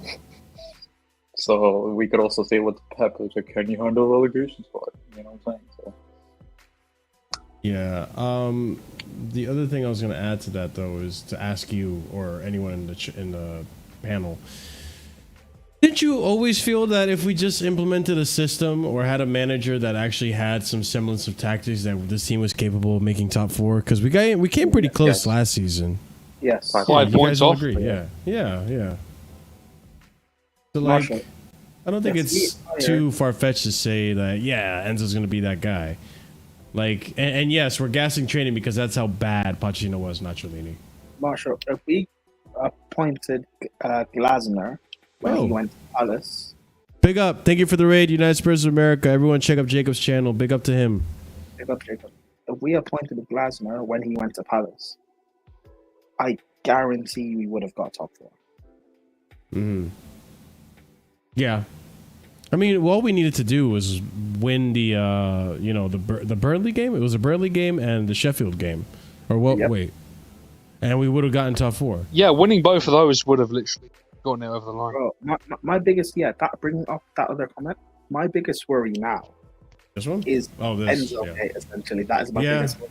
It is going to be a big factor, I think. Unfortunately for Chelsea. I can't lie. I don't think it's like in terms of like squad numbers and the numbers you need to play in midfield 3. I don't think it's that bad. Then again, I don't know if we're going to talk about it in the stream, but with Santos now going to Strasbourg, we will. I think maybe you could raise some concerns. Okay, well, let's actually. I don't think Go Santos ahead, Prime. Sorry, I don't know if you're going to talk about it. Actually, the Gallagher news. I will. Okay. Well, Never I'm going mind. to try to. So in that case, let's actually move on to the next topic, which, by the way, if you just joined from United Spurs of America, big up. Welcome to Casually FC, where we talk about Chelsea news and Chelsea things and all fun stuff. But yeah, if you like Jacob, then you'll like my cadence and my mannerisms and my sense of humor as well. So be a part of the casuals and smash the subscribe button if you haven't done so already. And if you have manners and like to wipe your feet at the door before entering someone else's home, then be sure to smash the like button as well, because it helps. But as we continue on to our next topic of discussion, it's Cole Palmer. Cole Palmer's getting a new contract, boys, which Hasn't he already got a apparently... good deal? Well, he's getting a salary boost because apparently at Chelsea we give prison contracts and we don't believe in more salaries. So, big up Cole Palmer. Deservedly so. Undeserved. Well, okay. said Well, boo? he said boo, undeserved. Let's go. So, breaking. Chelsea will reward Cole Palmer for his superb form by privately, even though we're talking about it privately adjusting his current salary rather than publicly or through grand announcements. Chelsea are confident the England international will be at the club for the next 10 years. Well, which is a 6 pretty years much- time. Wait, Same privately, who the hell wrote this? Fabrizio? Matt Law. No, it sounds like someone Yeah. Fabrizio was saying. You know how Fabrizio's saying, "Oh, we have a secret admiration for Nico Williams and all this Okay. rubbish," and he reports it every day. How secret really is it? He's a dream, remember? He's a dream. Every day I hear about Nico Williams being our dream. Oh my God, I need to. I was gonna put Nico Williams in the show, but I totally forgot. I don't and blame you for honestly, not doing I it because it's don't literally want the to, same 'cause regurgitated it's the same- garbage. yeah, Yeah, every- you're fine. You're fine. Yeah, I don't missing anything. Hey guys, if you didn't know already, we went over it. We're not getting Nico Williams. If something changes, I'll let you know. But he's our dream, But- though. He's our dream, though, guys. Bob He's is our telling us dream though. signing. He's our dream. Yeah. Well, our star boy, right, the face of Chelsea, now is not my star boy. getting. Not my star Listen, we don't need to talk about past star boys anymore. All right, they're long gone. That damn star has crash landed on Earth very rudely now, and is going to be hopefully banned until January. So, speaking of this one, this is deserved. I mean, I don't think anyone's going to disagree. And it goes to show that Chelsea are willing to pay more in wages as long as you prove yourself on the pitch, which Cole Palmer did. You know, I would think someone else that should be in this conversation should be Malo Gusto, I think. Oh yes, my boy. Yes. I feel like okay, calm down.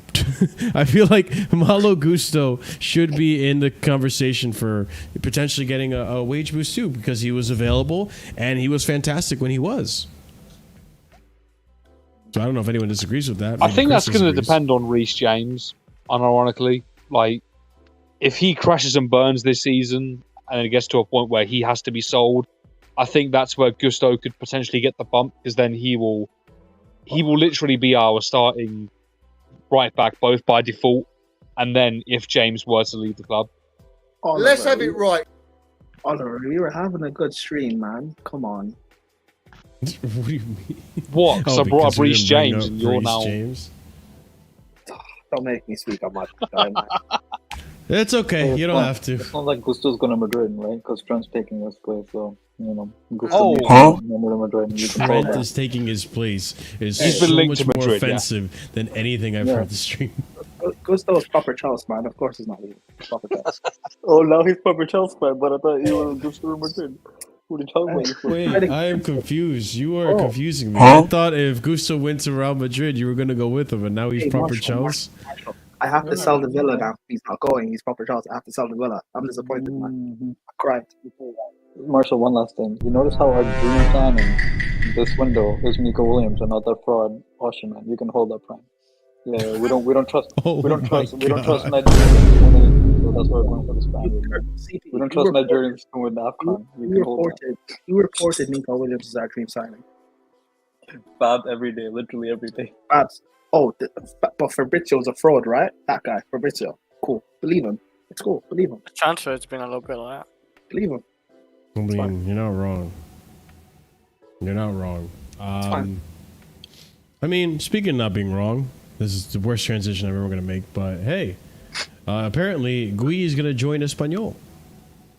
Let's discuss it, because apparently he was going to be our number 2 to Jackson, but it looks like that's not happening anymore. So let's discuss this. So according to The Athletic, picking the right route for Angelo Gabriel, Andre Santos, David Washington, and possibly new signing Mark Guiu is also part of the preseason thinking for Chelsea and Maresca, which, listen, believe what you want about Enzo Maresca. He doesn't have power. He's just a yes man, yada, yada, yada. He's still going to have a say on what's going to happen and how he's going to build his team, right? And then we have here, according to eSport, I don't know how reliable this is. Take it with a pinch of salt, all right? Because Alex Goldberg said so. Enzo Maresca has advised new Chelsea signing Mark Guiu to join Espanyol on loan for a season. And this is coming from their news source as well, Diario Sport. Mark Guiu podría salir cedido al Espanyol, so he could go out on loan to Espanyol. Yeah, fair enough. Chelsea is okay, yeah. So pretty much saying the same exact thing that's said here. It's translation. So yeah, he could be sent out on loan. No, CP, you shush, because we sign a young striker just to send him out on loan. Huh? You still don't think we're getting big draws, man? You fraud. Oh, continue. I really don't think we're getting on Moradi on, man. Don't worry, we're getting on. Oh my god. I'm not. It's a joke.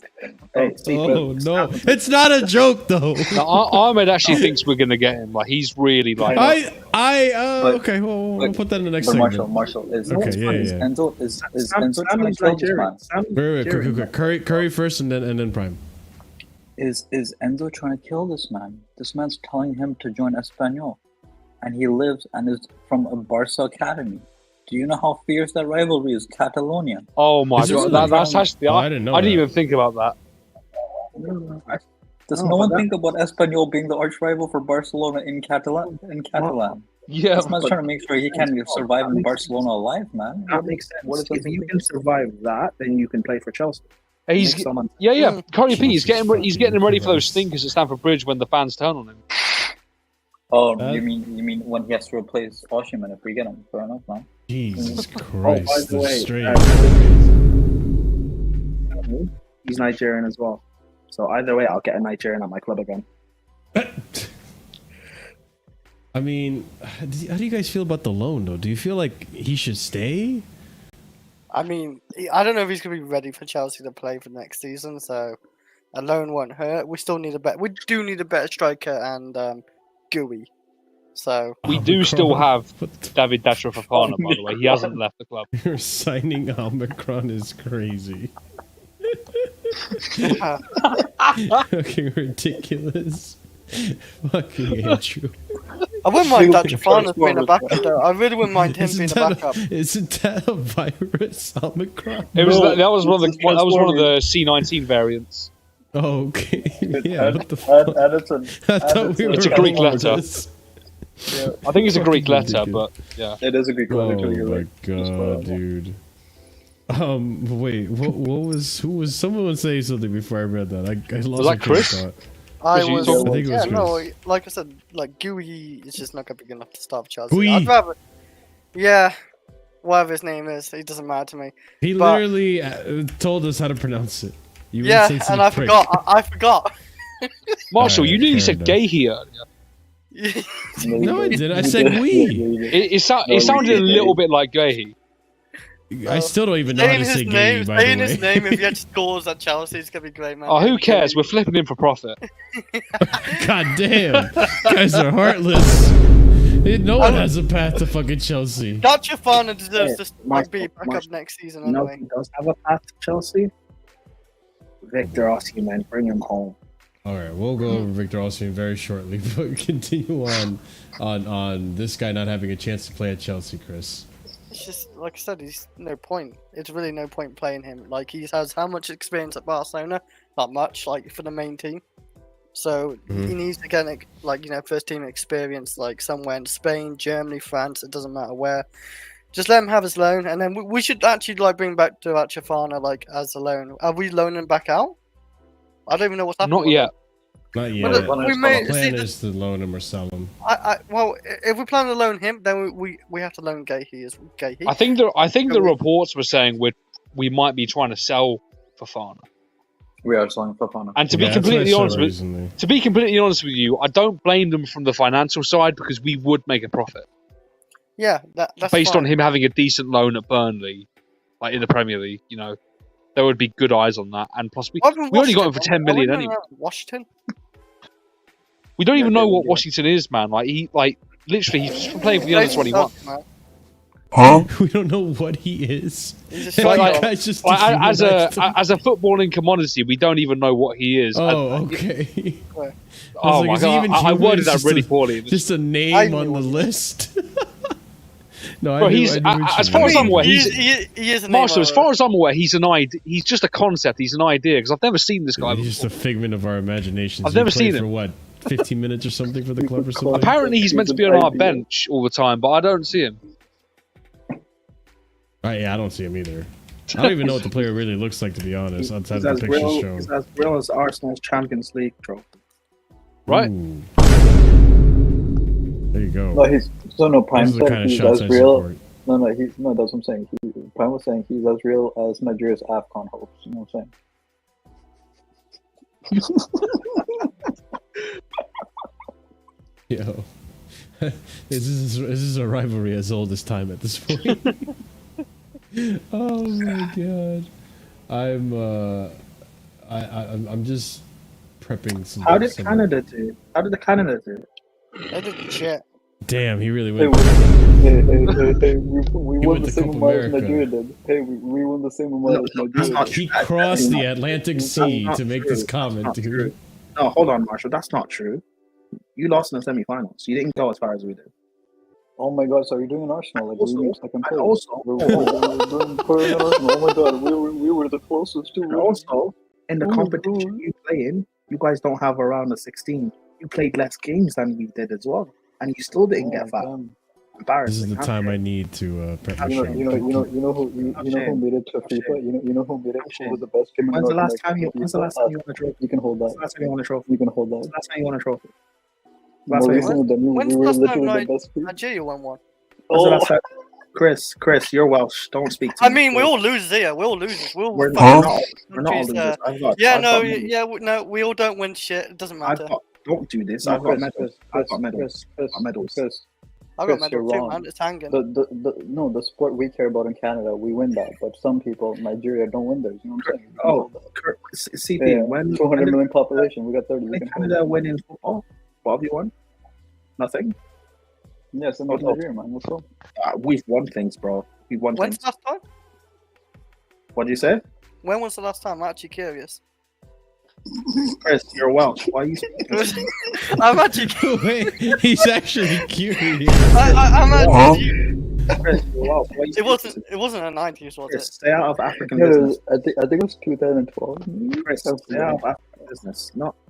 stay No, out no, of no, African- no. We all win this together, man. We all don't No, lose. we're not. We're We not. don't- we Don't say we.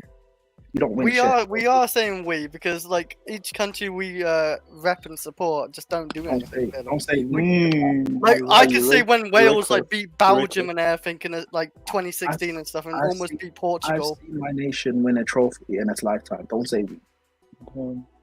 Hey. Don't The say participation trophy. You're talking about the participation trophy. no. We won an actual AFCON. Have you guys won Copa America?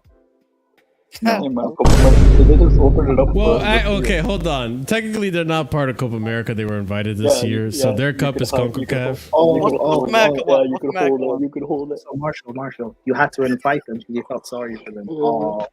Oh, Oh, I don't think that's how it works, but okay. that's not how it works. Yeah. embarrassing. Have some shame, man.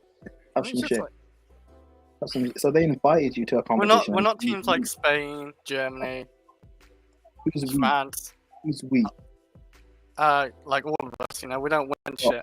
I'm a big nation on my continent. Don't say we. Yeah, man, they're big nation. They Wait, don't Chris, are qualify you for- making the argument that we aren't our team, so we can't just wait? What? No, what? No, I'm making an argument we're all You think losers. we're all shit. No, we're not Oh. always. Yeah, that's my argument basically. No, I'm not Chris, a big Chris, you're nation. right. No, Chris, you're wrong. He's a big nation, okay? He doesn't make it to World Cups. They don't qualify for World Cups. That's how big of a nation they are. Bro, They're a big listen. nation, man. They don't I qualify mean, for World Cups, man. Wales Did they make it in qualified. 2022?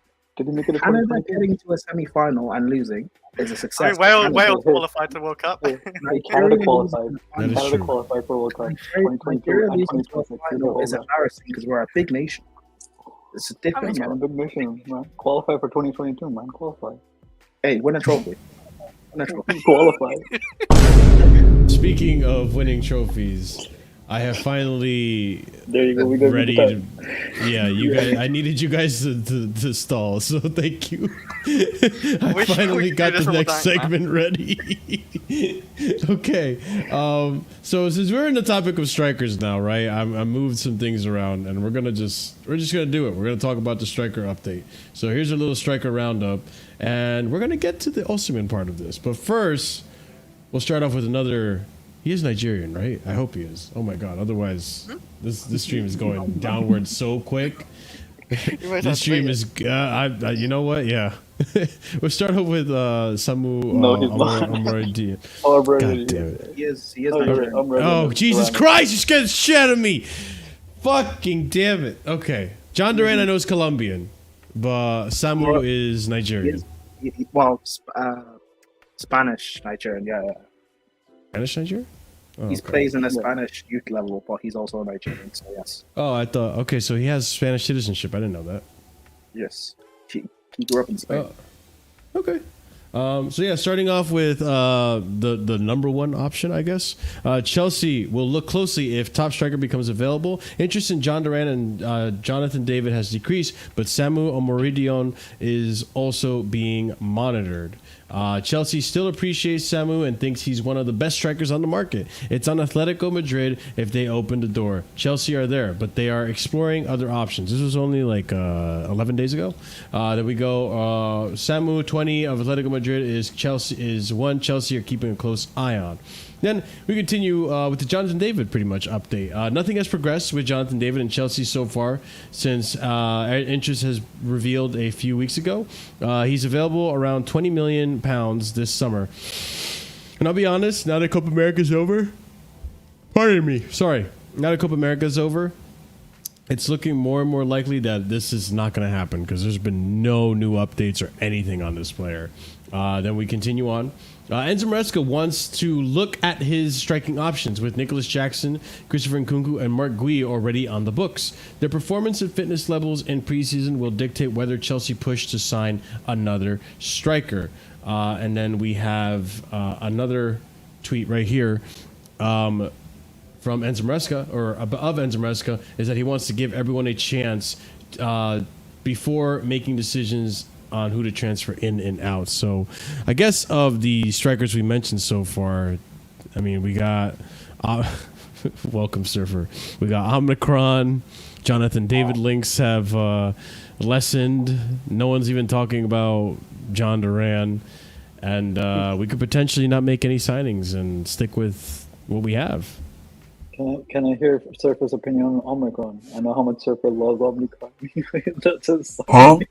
from what I know from Sarcasm City. So yeah, man, talk about it, Surfer, man. Talk about Omicron, man. Let's I don't know what's been going on at Sarcasm City, so I'm enlightened. I'm very curious to hear what Surfer's opinion on Omicron is. There. Okay, fair enough. Surfer hating on Nigerian strikers makes sense, man. Well, I've seen Nigerian strikers recently. They've been rubbish. So why wouldn't this one be rubbish as well? What happened? God damn! I just missed something. Not like you could not like Ivorian strikers. Ivorian strikers are good. You know what I mean? Ivorian strikers are no Okay, issue. Nigerian strikers are better than English strikers, man. You guys don't win shit. I didn't say anything from England though. You brought England into this, Yeah. not me.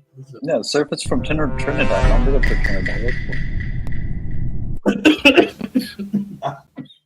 Prime trying to silence. No one can silence Surfer except himself because he's choking on water right now. He was shocked to hear what Prime had to say. Surfer. Oh, Surfer's choking. Oh no. Who would help him? Jesus Christ, you I'm are joking. barbaric. I'm on your argument skills. So I'm joking. There you go. I mean, Prime, do you know anything about Maresca that we should know about? Like, is he even good? Is he worth this much discussion? Just cough up the money and buy Victor Osimhen, man. Okay, I was gonna say. Listen, I've like when we were first linked with him, like a month or so ago, I looked into him. His fundamentals, like, look good, and apparently he is rated. Simeone rates him, and he would rather keep him. But like he is very, very raw. Like it doesn't make sense to have both him and Nicholas Jackson. This guy, he's not the right type of striker to push Jackson if you see him as first choice, and we're gonna have to wait too long in terms of development until he becomes the right guy. Same with Jackson, by the way. So that's why I've been saying since like February, either you get me a gunman or you let Jackson be our number one striker and let him develop. There's no point buying Samu or Duran or any of these guys just for them to have to develop as well. It doesn't make sense to me. This kind of goes back to what I was saying prior about potentially not even signing a striker. The Athletic came out here and said there's still debate over whether Chelsea would go for an established striker such as Isak, Osimhen, Alvarez, or Watkins. There are complex deals, and it is unclear if Maresca is happy with what he has. The striker market is being monitored while a definitive decision is made. Then we have some more conclusive stuff here. Julian Alvarez has attracted interest from several clubs. It is understood that he would welcome a move, but there has not been too much movement according to the Athletic. Also, apparently, he's come out and said he's not going to re-sign the contract for City, so the clubs are going to be going out for him. He's going to make a move this summer. I can probably guarantee. Whether it's Chelsea, who knows? I hope it is, but I doubt we're going to want to pay the fee, let alone his wages. Or I think the wages might be reasonable, but the fee I think might be what stops us. And then remember this guy? So Chelsea have inquired about Lens striker Eli Wahi, but they have not yet made an offer and want to know the price. This guy rejected us already, so I have a feeling he's not going to want to come to Chelsea. But who knows? That could change. So Iwahi back in the picture according to L'Equipe. I don't know. I'm not convinced by these names, to be honest. Only Alvarez, but I don't think Alvarez is going to happen. He might want out.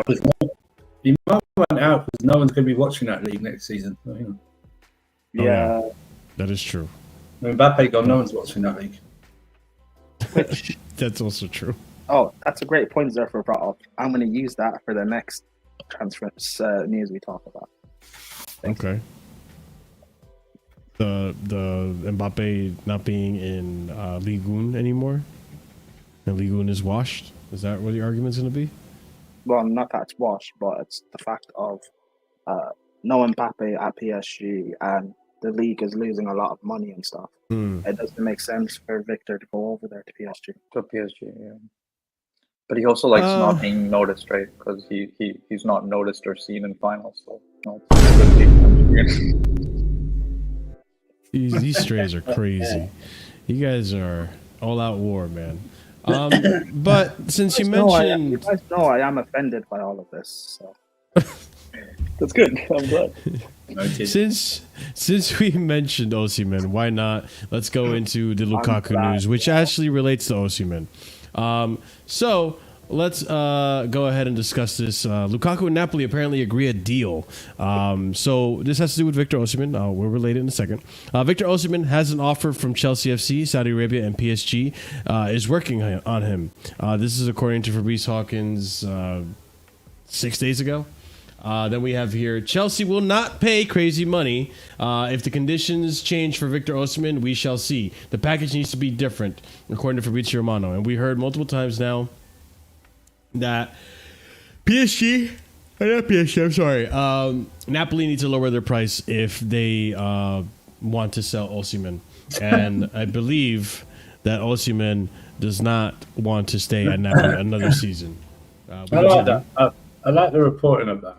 It makes it sound like you're going to have to. It makes it sound like we're trying to make the selling club and the player come to us with an offer to beside him instead of the other way around. Like, we want to sell you this player for this much, and the player I will sell you, and I want you to pay me this much. You know, we're like sitting on a throne. In some castle, and these guys are like coming up and bearing gifts, like, so I want to join you. You can only pay me this much. What a joke. But to be fair though, the price that Napoli's putting on Osimhen it's a really, really hefty price. Yeah, because the striker market stinks, and he's only one of the good ones. It is true. Yep. So why would they put a high price? Why would they put a high price on him? He's like gold. He's like gold dust. And literal gold dust. The price tag. I think you meant the wrestler. I was like, I don't want to make that comparison. No, I don't know if you'll remember his name, but it's all good. It's gold dust. talking about Midas. No, the wrestler. Oh yeah, you don't watch wrestling. No. Are you talking about? I don't either.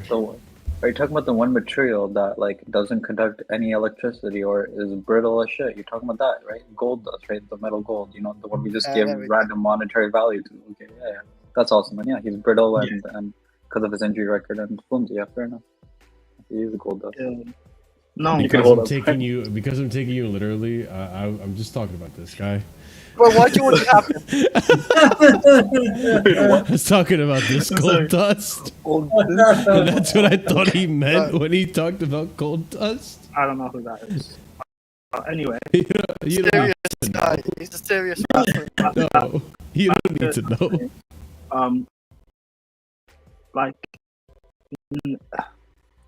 Napoli. And they've done this for I think about a year now or so. The Nigerian really came for Surfer. Hey, good man. I hope he. Never mind. Let me not say it on the stream. Don't worry. Don't worry. Don't worry. Unfortunately, it failed to get me in the final stages, so I'm all good right now. It's all good. Marshall, you have some very bad people on stream. I think this is premium content here. We need to lighten the mood, especially after how we started. No, I'm offended. But anyway, what I'm trying to say with this, you're right. A striker like him is very there's not a lot of them in the market right now. But the thing is, a lot of these other big clubs, they don't need him because they already have their own striker. Real Madrid have Mbappe now. City have Haaland. Man United have spent big money on a striker last summer. He didn't fucking say a name. Man United have spent a lot of money on a striker. Yeah. Yeah, no. You can hold that, United fans. Yeah. Bayern have Kane. Arsenal have... I think they have a striker. I don't know. But in terms of this, people are put off by the 120 mil price. He's not worth 120 mil. Yeah, even Prime has said that. Is he even worth 100 mil? No, I don't think any player really is worth that stupid amount. But the other problem too with Chelsea though is the wages, right? So I mean, yes, right here, right here we have like, for example, like you were mentioning those clubs, Paris Saint-Germain. I think PSG, it could work out. They're in advanced talks with Victor Osimhen's camp as their interest is now getting concrete. Osimhen keen on joining PSG, open to move if they agree on deal and fee with Napoli. He'd be very happy on PSG list if one center striker left. Yes, yeah, but when I look at that, with PSG, like one, they have to get, like PSG are stupid. They waste money willy-nilly, and like this thing about João Neves. Apparently, they need to sell a player first before they can get João Neves. Like, I don't think they're going to. They have too many strikers. I don't think they're going to get. Well, I just thought of something. Yeah, you continue on. I remember why I had a tweet saved. I still truly believe that we will end up signing him towards the end of the window.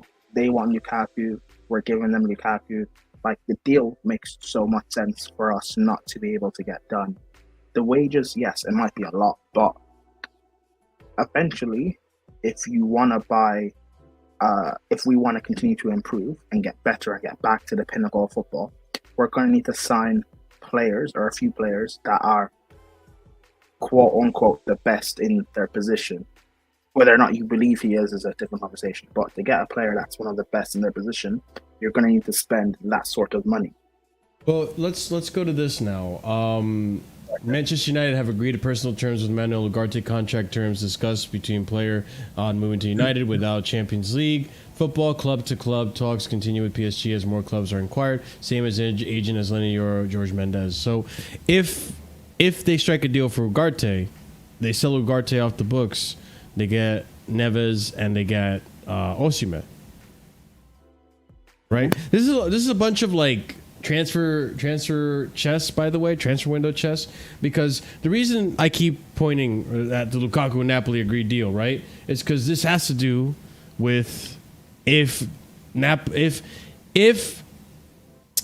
Osimhen goes to PSG, then Napoli should have theoretically the money to buy Lukaku. So let's get into it then. Romelu Lukaku gives total priority to Napoli, waiting for them in case Victor Osimhen leaves the club. Lukaku wants to rejoin Antonio Conte, while Conte's also very keen on signing Romelu. If Osimhen leaves, Napoli will be ready to advance in talks with Chelsea.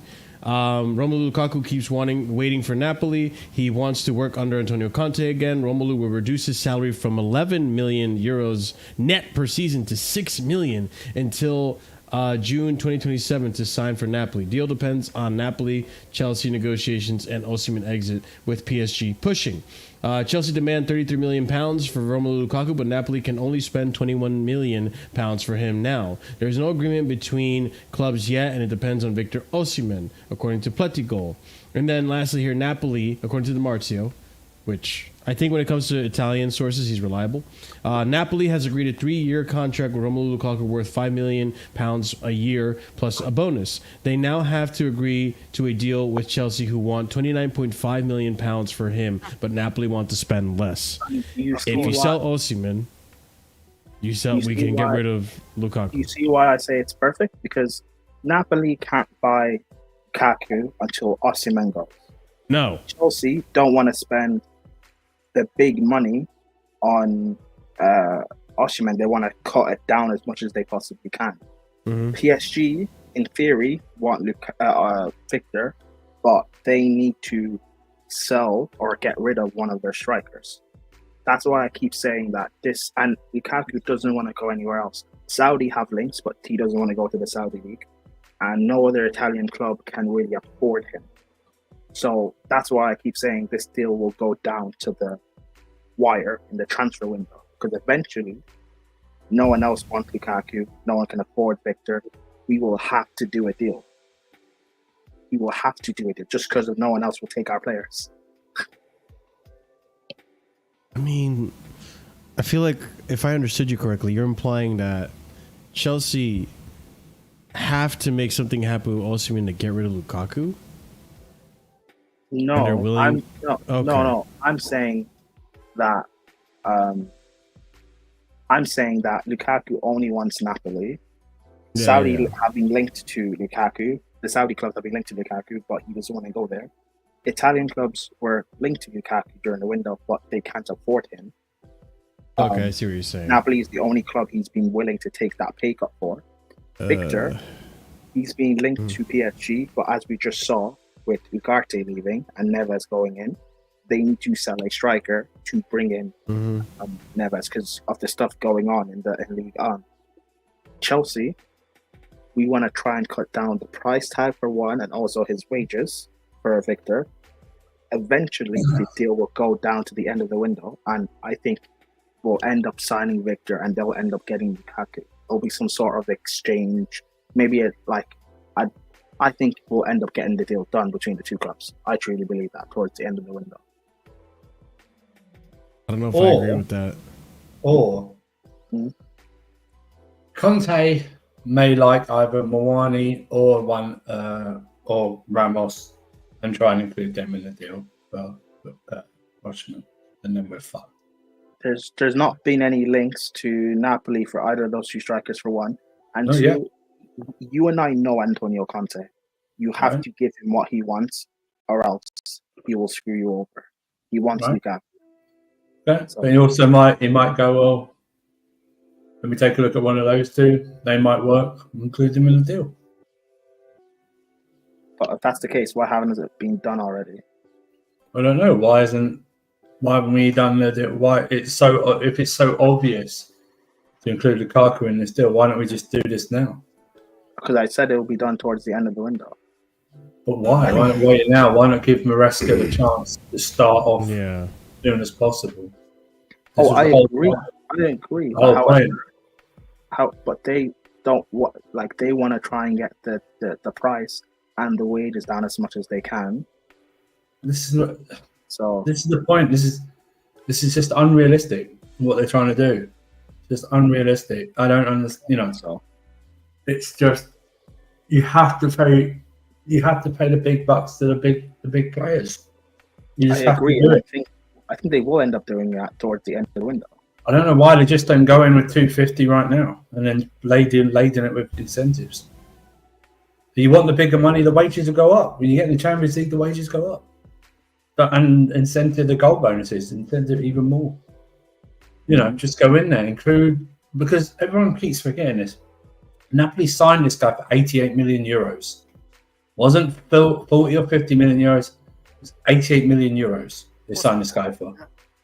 And he hadn't done anything, really, at Lille. They did one Champions League. No, not for 88 million. Not for 18 million. They won the league, though. They won the league. So that's. He was a promising. But he didn't star in that. No, they didn't. He didn't win. He wasn't there when they won the league. Don't do that. Yeah, and he didn't. Exactly. He wasn't there when they won. He already left. No, shit. Yeah, so he hasn't done what he's done for Napoli. That's fine. No, it wasn't even Jonathan David. It was Ilmaz. Sorry. Continue. Yeah, it was the old guy. They're going to want something. They're going to want a big chunk of change for him. So even just factoring Lukaku in, you take like 30 million off what they want. You probably end up still paying between 80 and 90 million for him. I think he's worth that. 80, 90, no, he's worth that. That's fine. I just don't know why they just don't do it now. Because they want to try and get the deal down. However, I agree with you, Surfer. I think ultimately they're going to have to pay that. They're going to have to. I don't know why they're insisting on having Lukaku as a separate deal on the books. It doesn't matter about. He's not pure profit. You know what I mean? I don't understand this. Just include him in the deal and get it done. I don't understand this. This whole thing happening down as a separate deal on the books. Who cares? Get it done. I think it will get done. Get it done now. We need Surfer in the negotiation. 4 weeks out. We're literally 4 weeks out until we play Man City. Bro, we do what we do. We know, like I said, wait to the very end and then raise more money. This deal will get done towards the end of the window. It'll be like the last few days. Right. We've lost like 3 out of our first 4 league games or something. We need to strike that. Because Nicholas Jackson's not fit. You know what I mean? No, he's not, Is he not? No, he hurt his ankle in Senegal duty. International that's- duty, Senegalese Day duty. to day assessment. That first big chance missed by Jackson, because He won't be get to the playing. He won't be fit. actual. He won't be fit. But Our season what I- might be just fucked from the get go, man. I wanted to ask you guys though, because Fucking Lloyd Kellyman will be up front. Whatever his fucking name is. what I was gonna ask you guys is because Prime brought this up. How would you guys feel that since PSG need to sell a striker, how would you guys feel about Chelsea making a move for Colomboani? No, No, Hell no. He's cooking Really? too much and he's not worth it now. he's not. You know they paid 90 million euros for that guy. Oh my God! Never 90 mind. million. I did not know that. It's too For much. Ramos and Lombardi, they've paid 150 million euros. They for invested way too much into him. I mean, at that much, 190 yeah, million. that's insane. What? How many goals did he even score last season? It wasn't many, was it? It was like less than 10. It's rubbish. It's rubbish. Honestly, absolute rubbish. In his mid 20s, it's just nah. And I'd they rather have gone for that. I'd rather gone for that Garassi guy who's gone to Dortmund. Bro, they bought him One. because he's Mbappe's friend, and they thought buying him would keep Mbappe.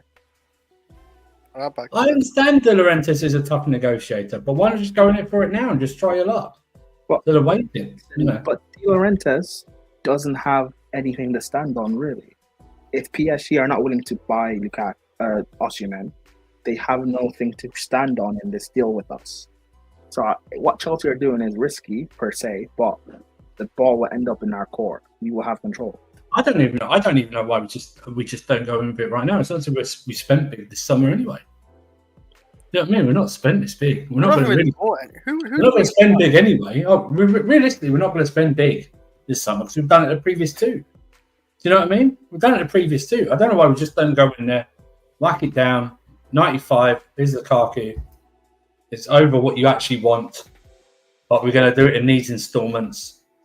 You know what I mean? Like we always do, and just do it that way. I don't know why we just don't do it now.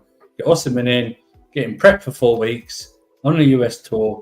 Victor just came back from an injury, by the way. That's true, he did. You're right. I forgot about that. All right, we'll just get him assessed then. You know, honestly, I would like instead of bidding like 8 times or whatever for the Samu kid from Madrid that no one knew about until we linked with him. Mm-hmm. Who's like he's on the whatever data stream they're on or something like that. They done well in Football Manager or whatever, you know.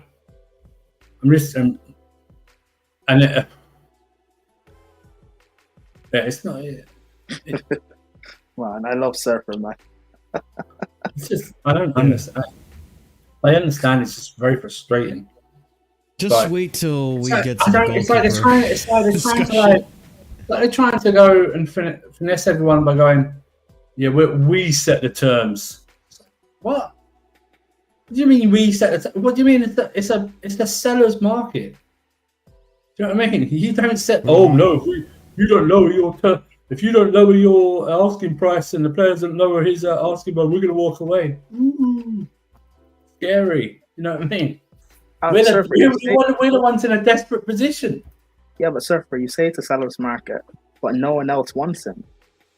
No. What I'm saying is the sellers dictate the terms. Yeah, Do you know but what I mean? not this time because no one else wants him. That's fine, but it's just there's hardly anyone in for him. But like you said, PSG, they've got to try and get rid of one of those 2 strikers, and no one's queuing up for them. I'll be real. Right now. I don't truly believe, by the way, PSG are in for Victor. I don't truly believe it. They I have think the money though. But even if they are, they can't get rid of these 2. One of these, they can't get rid at the moment. I know. Just strike while they're on spot right now. Strike it. I think Chelsea and Napoli are both trying to call each other's bluff, and I think we will end up winning. So I don't know. I just seem like I think they're dead set on not breaking the wage structure they have, which Osimhen would do. I think they're dead set on not being burned by a big transfer, which has happened to them with Koulibaly. It's looking like it's happening to them with Fofana. To Cucurella, to a certain extent, it was in the beginning happening to them, and now it seems like it's rectified. You know, these big fees have hurt. I don't think it would break our wage structure.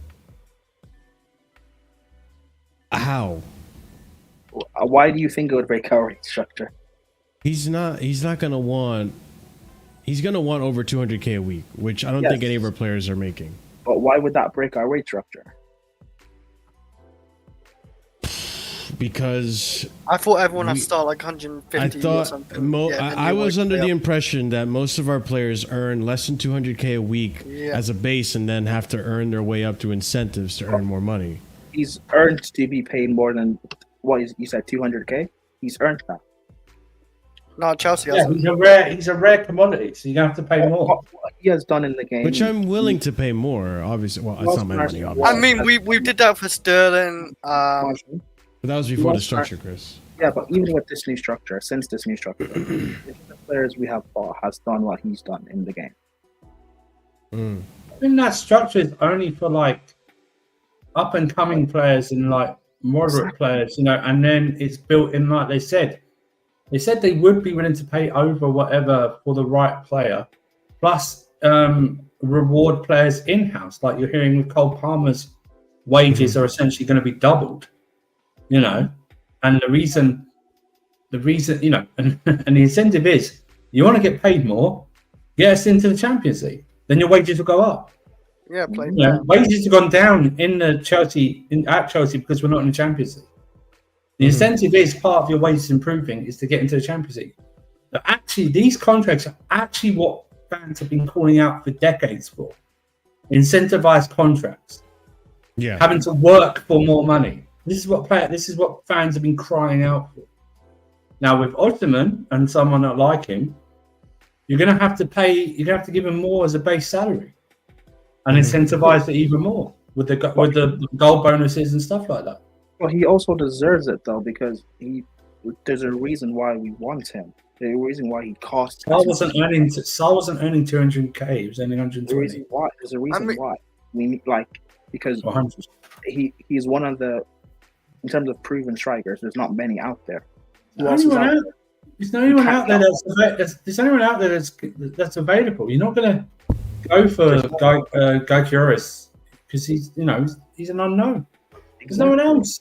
Isak's not leaving Newcastle now. Haaland's never leaving. You're not going to get Haaland. I mean, who else is there? Money. All the rest, every Chelsea fan turns their nose up at. You know, oh no, not him. And even, what is he on at Napoli? Well, it's going to be over 100, isn't it, surely? Yeah, sure. Ivan Toney's out there, but he's asking for 220. Well, even if we give him, we give you 40 million. Like for me, the way I would do it, I'll give you 180K.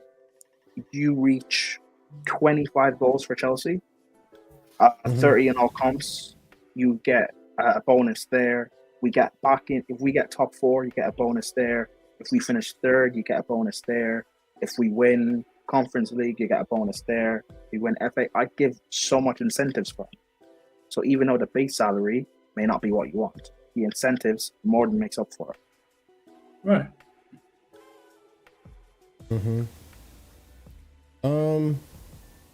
Yeah, I guess time is gonna tell with Victor Osimhen what's gonna happen. Like I still have my doubts that it's not gonna happen because I don't think we'll get him. I don't think we're gonna get him. I can see potentially the pathway, sorta, but it's covered with a lot of grass and dirt and trees, and it's not a very good pathway. There's no other striker like we are strongly linked to. I don't disagree, but I think what's going to happen is the alternative is we're just going to stick with what we have. We're going to stick to admiring him, which I'm happy with. Pretty by much. The way, Marshall, I'm more than happy with that. By the way, you know that.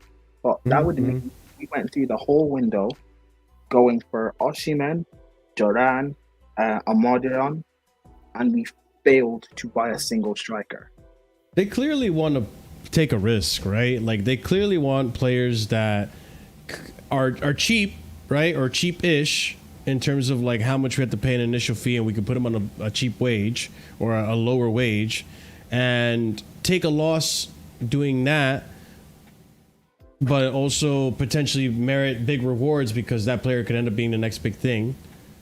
Rather than you have to, but the problem is that's fine.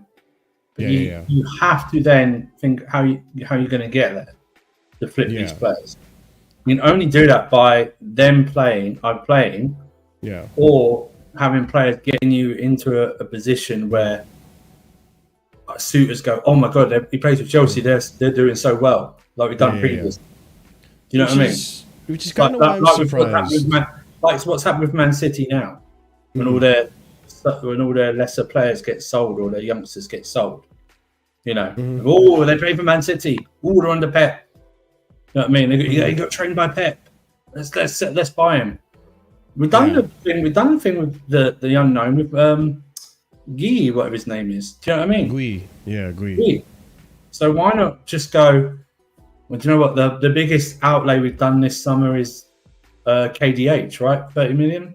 That's the biggest outlay we've done so far this summer. It's 40 million for Vega. Tosin was a free. Yeah. He's 6 million. The rest are like Brazilians that we're going to sign in, like they'll be here in a year or two. But that's why I'm surprised with the Guiu situation, because I thought, like, okay, maybe this is that player that they're going to take a chance and see if he's going to be number two. Either way, I don't know why they're linking to Espanyol. He's like, that's like time will tell with that one. I'm surprised to see the links. No, but what I'm saying is that, okay, you've done that now. Now go. If you're not going to spend big, like you had done previously, that's fine, because you've held out a big core of the squad for the past 2 years. You've molded it. You know, you've done this, so you've got that. So you don't need to spend. You don't need to bring in like 10 players every summer and stuff like that. Now we're not buying. If we're not going to spend like 300 million every summer, which we don't need to, on multiple players, then spend big on 1 or 2 players every summer or something like that. One of them is a striker, another a goalkeeper. You know what I mean? I don't know why just those 2 positions. I don't know why this club, under this ownership and the previous ownership, have such a goddamn mental block in finding solutions for these positions, the top 2, the most important positions. And now we're linked with the bloody Leicester goalkeeper for 45 million. What the hell? And now I'm not. Obviously, it makes sense for the rest of the work for him, but we said it, didn't we? We said, give it a few days or a week. We're going to see reports about him wanting a goalkeeper after he's seen Sanchez. Bang on a week after the training starts, or 2 weeks after the training starts. Oh, we want to bring in a goalkeeper to compete with Sanchez. Bullshit! Do you want to bring in one to compete with Sanchez? You want to bring in a number 1 goalkeeper, compete with Sanchez? Why would you announce you're going to bring in another goalkeeper to compete with your number 1 goalkeeper if he's your number 1 goalkeeper? Utter horseshit. Can you imagine? Can you imagine when Liverpool, they're going to bring in a goalkeeper to compete with Alisson? Piss off! They're going to bring in a compete with Alisson. What are you talking about? They're going to bring in no real goalkeeper, no real. When you have a number 1 goalkeeper, your own press don't say we're going to bring in someone to compete with him if he's that number 1. Didn't have that with Czech or Courtois. Oh, we're going to bring in these lot to compete with them. Why? They're the clear number 1. They're not going to, what is this? He's rubbish. And Maresca knows he's rubbish right now. And they only say he's not rubbish because they're probably going to try and sell him. He's rubbish. And he's taken less than 2 weeks to figure it out. Like, yeah, he can kick a ball 5 yards. But in other words, he's shit. That's what it is. This guy is crap. Even his distribution's overrated. He's rubbish. Honestly. Mads Hermansen, is that the keeper? Oh, whatever his name is, Hermansen, you know. Bolker, that's it. Bring back friggin' Bolker. I agree with Dan. Overrated, man. He is overrated. I was sensing where Andrew was going, so I was ready to transition to this part of the segment. It was perfect. We said it 2 weeks ago when all leagues going to start number 1. We said, you wait 1 or 2 weeks. We're going to see the goalkeeper links come out, and bam, the goalkeeper links come out. Bam. let's discuss them then. That's- So, this is what Andrew is referring to, and this is where the built-up frustration's coming from. Chelsea have decided they will enter the market for a goalkeeper this summer, but not to replace Robert Sanchez, according to Matt Law. So, what the fuck do you mean by that? Yeah, what do you it mean by remains that? to Why be- do you want him to compete? What do you mean by that? So Yeah. it remains to be seen whether Georgi Petrovic leaves on loan or is made available for sale. But Chelsea sources insist there are no doubts over his talent and temperament, according to Matt Law, who's been on fire this window. Can't lie. But that stinks. We'll come back and talk about Georgie. Enzo Maresca's possession-based style will demand a goalkeeper to be comfortable with the ball at his feet to help build up play, impacting which options are considered. Robert Sanchez remains the first choice for the start of the season, and this remains the intention. They want someone who can help him with distribution. Enzo Maresca trusts Sanchez and wants him to be an important part of the squad, according to Fabrizio. Why do you need another goalkeeper then to compete with him? According to the Zarkansela, Philip Jorgensen and Georgi Mamardashvili are believed to have admirers at Chelsea, which I wouldn't mind Mamardashvili, but apparently his ball-playing ability isn't great. So then we have Fabrizio saying Chelsea are not looking for a goalkeeper like Mamardashvili. That's a shame. And then we actually have some links from the Spanish news side of things that, according to Spanish source, Lunin is close to joining Chelsea as a new goalkeeper. That's okay. That came out of nowhere. So we have here from Alberto Pereiro. Pending confirmation, Lunin is close to signing for Chelsea. This came from out of nowhere. Chelsea wants a new keeper, but they want someone who can do well with distribution. This is crucial, according to Fabrizio.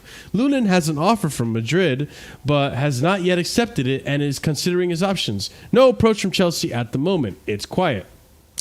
Real Madrid have not received any approach from Chelsea for Andrzej Lunin so far. The only topic discussed is about Kepa, who is giving total priority to Real Madrid in case Lunin leaves.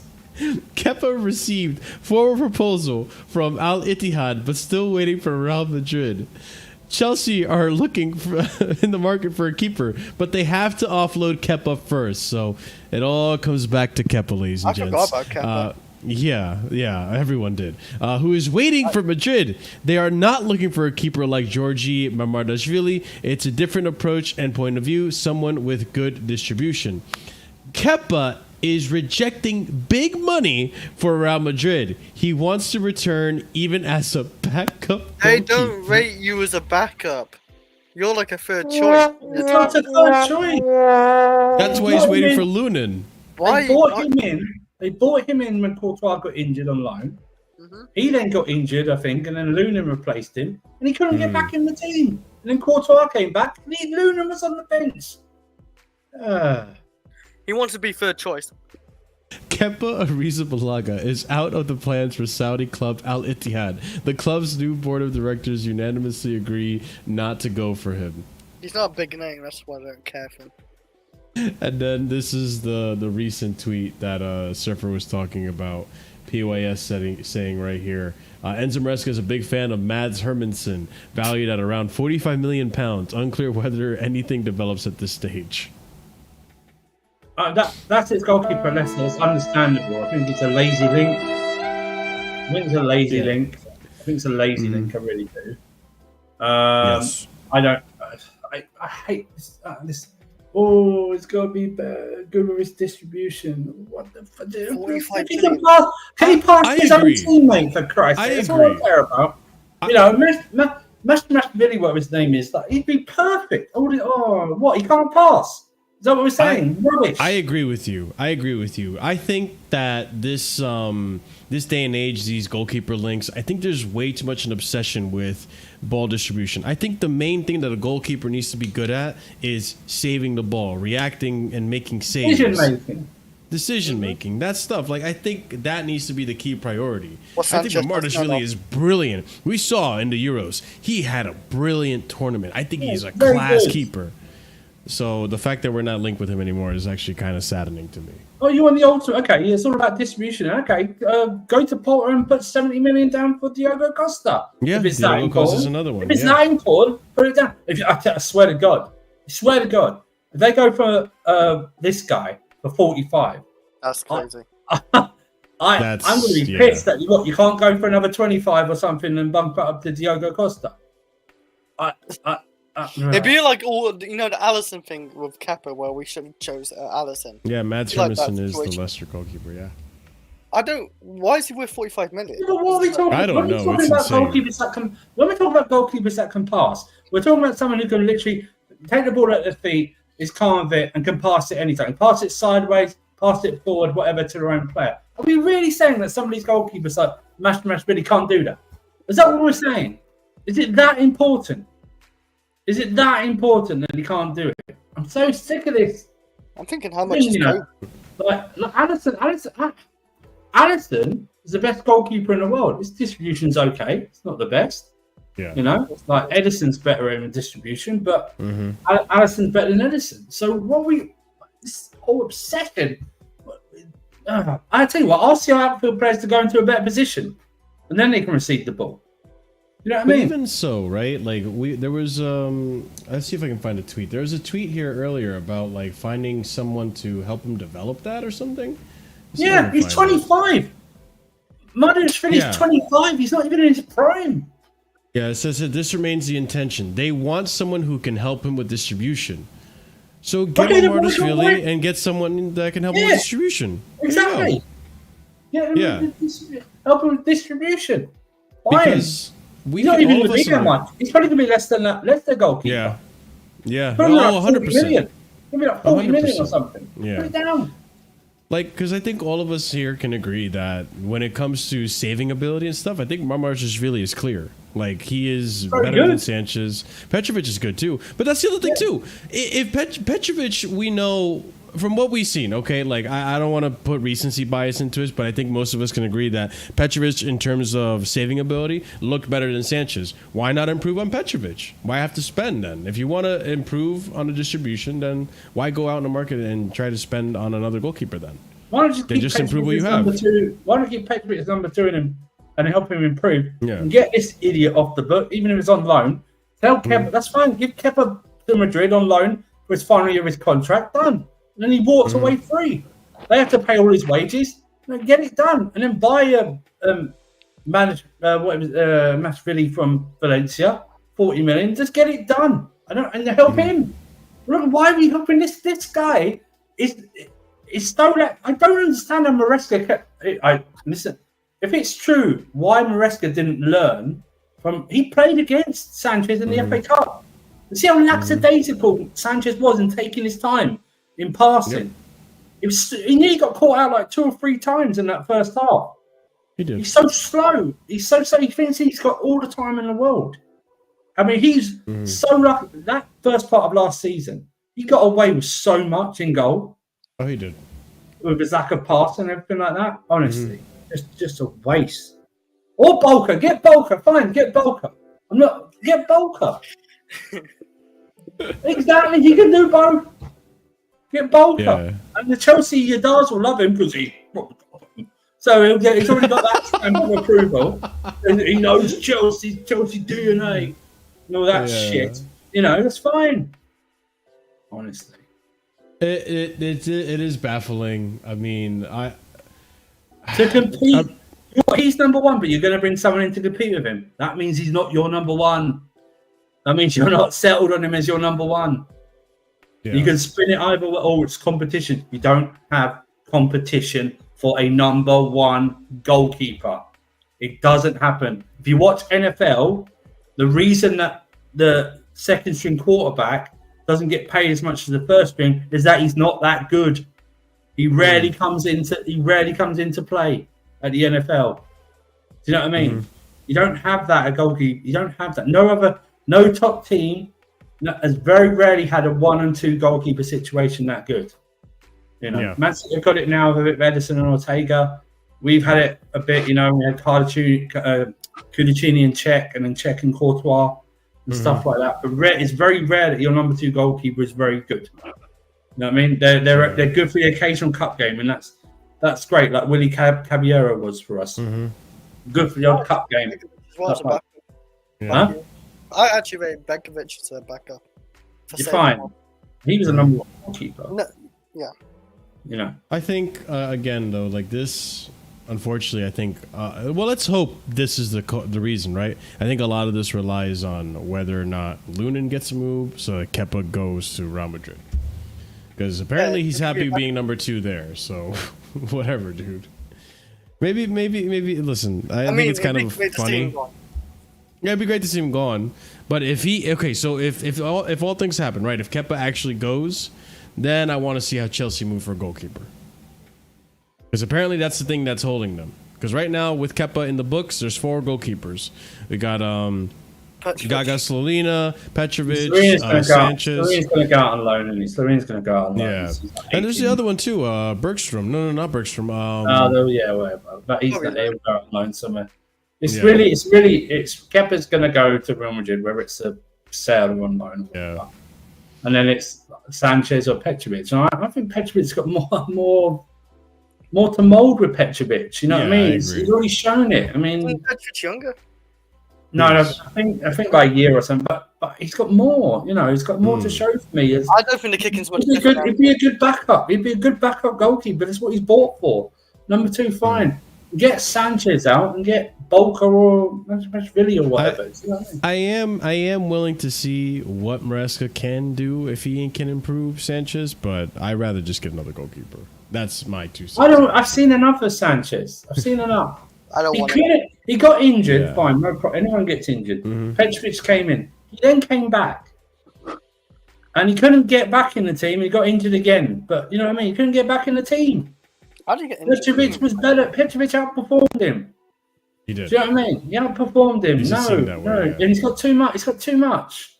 It's too much, and this guy just like you could see the difference in the defense. All right, you know, they didn't trust Sanchez. The defenders that were there, they're a bit more trust than Petrovic. Do you know what I mean? They weren't so hasty. Do you know what I mean? It was like. I'm trying to remember like. Petrovic had a few mistakes at the end of the season. No problem. That's a young goalkeeper, but. Yeah, that happens. You know, I think you can iron that out. I think so. I really think you could get no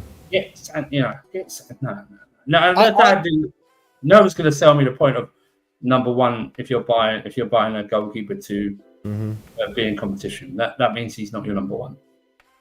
Yeah, same last year. Remember, it was the same last year with Kepa. Oh, we're bringing Sanchez. We're bringing Sanchez in the competition. Didn't you say that was going to happen too?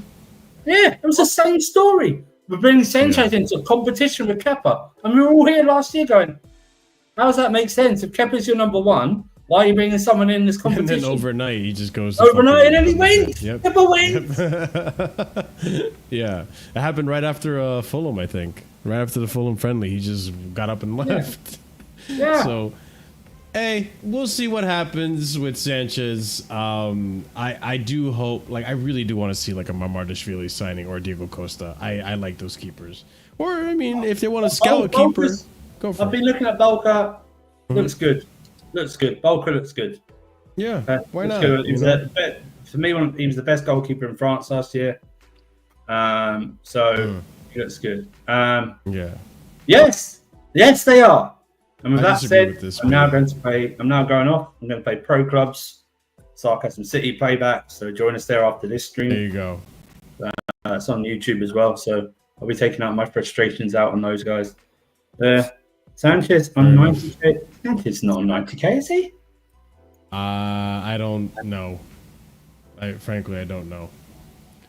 But hey, if you guys want, Surfer's gonna be over on Sarcasm City's playback doing some FIFA. Yeah, so check them out. Those are always fun to watch. See you guys later. All right, thanks for coming on, man. Bye. Okay. So I got a few more topics that I'm gonna bring up. I don't know if Prime is here, but Prime is here. He's more than welcome to join me in a discussion. But yeah, so we're gonna go into the next topic, which is just us two, man. Oh yeah, Santos to Strasbourg. Just 3 more topics left because obviously the first topic took a good chunk of the show. So we're going to save the rest of it for Wednesday's show, discussing more stuff there. But here we go. The Santos. We were just talking about Sanchez. Santos will return to Strasbourg on loan after going with the U.S. tour with Chelsea. And here's the more official Fabrizio Romano tweet. Exclusive, Andre Santos will return to Strasbourg on loan after going on U.S. tour with Chelsea. Deal done. Borussia Dortmund and more clubs keen on signing him. But Andre spoke to Liam Rosignor about style of play implemented at CFC and Strasbourg. Andre Santos, a big part of CSC future plans, which personally, if you ask me, I don't think Andre Santos is going to be a flip for profit player for Chelsea. It seems like the club are very adamant in developing this player. If we had time, we would have gone over it earlier in the window that apparently the loan to Nottingham Forest was Santos's idea. He wanted more play time. He was afraid he wasn't going to get it at Chelsea with Enzo, Caicedo being signed, Leslie Ugochukwu also in the team, and so on and so forth. And that's how that resulted. And then he was, recalled back, sent down to Strasbourg, had a brilliant loan there. And when he came back from Strasbourg, there were links that apparently he wanted to go back and do another loan. So it looks like it's happening. He's going to be one of our international loans. So take one tally off an international loan. But luckily, things could change. You never know. This isn't official. Things can happen during the preseason where we actually need him to stay, and he stays, and hopefully he does. Either way, I think this player is really talented. I don't think he's going to be flip for profit. And I think the Vieira sacking may have put a little wrench into things, but based on this, he seemed to have had a conversation with the new, or potentially, I don't know if it's announced. Do you know if it was announced yet, Prime? The new Strasbourg manager? I don't know if it was announced yet. Is it not Liam Rosner? Was that announced officially? Does anyone in chat know if that was actually announced officially? Assume it was announced. I assume that was the announcement. Well, not the page, but I assumed he's going to be. I think the point of taking him on the tour. I'm echoing, by the way. I think the point of taking him on the tour is so that he can train with Maresca. Kind of Maresca gets a feel for him. I think the point mostly is to see if we really want to go through with this because it's not official. It gives Maresca time to see how he's going to mesh with the team. If another Strasbourg loan is what's suited for him, which I don't see why not. If you're going to sack Vieira, bring in this manager who plays a similar style to Maresca, I don't see why it wouldn't be a good loan for him. But I think it's to just train with the team, get used to the team, the new players. The team already know him, get familiar with the manager and stuff. Because these players still communicate with Maresca even though they're on loan. Like, it's not like they don't talk unless it's like, time for the teams to play each other in a competition. They still talk, so they're going to keep in touch and make sure he's doing okay. So it's an asset that they're going to take care of. So I don't see why he wouldn't be a part of the tour. Let him. But yeah, I mean, I think this is a good. They're announcing the coach tomorrow. Okay, thank you so much, Kunle. So yeah, apparently Rosignor is going to be the next Strasbourg manager. But I mean, excuse me, because I'm tired. Sorry. So yeah, Andre Santos going to Strasbourg loan. I'm all for it. Staying with Chelsea for the preseason, I'm all for it as well because we're going to have some stiff competition in the preseason as well. We're playing Real Madrid and some other good clubs, so I think it's good to harden Santos and really see what he's made of. But Prime, unless you have something you want to add to this, then I'm ready to go on to the final 2 topics. Yeah, I don't agree that he should be going. By the way. Oh shit! Well, goddamn. Why not? Because I think there's space in the squad for him to play. We're going to be playing so many games next season, and assuming Gallagher leaves, there's space for him. And that's not even including the whole Enzo situation. Who knows what's going to be happening with him? Yes. But I think there's enough space in the squad for him to play. I think Santos should definitely be starting Conference League, early stages of the Carabao and FA Cups against lower league sides in the Prem. I think he's ready, man. I want to see him in pre-season. I think he's ready. So hopefully, he's going with us on tour. Hopefully, he impresses, and hopefully Gallagher is sold pretty soon. So that gives us extra space to put him in the squad. But question for you: you don't think that with the way that Maresca plays with the inverted left back roles and the inverted fullback role, that it kind of covers for lack of proper midfielders? No. Wait, what? Okay. Huh? Because, technically, you're right? Caicedo, Enzo, let's say Enzo's going to be banned, right? Caicedo, we have Ugochukwu apparently going to go on loan again, which we'll talk about next. God damn, I can't stop yawning. I'm so sorry, guys. Caicedo, Gallagher, who I don't think is going to go.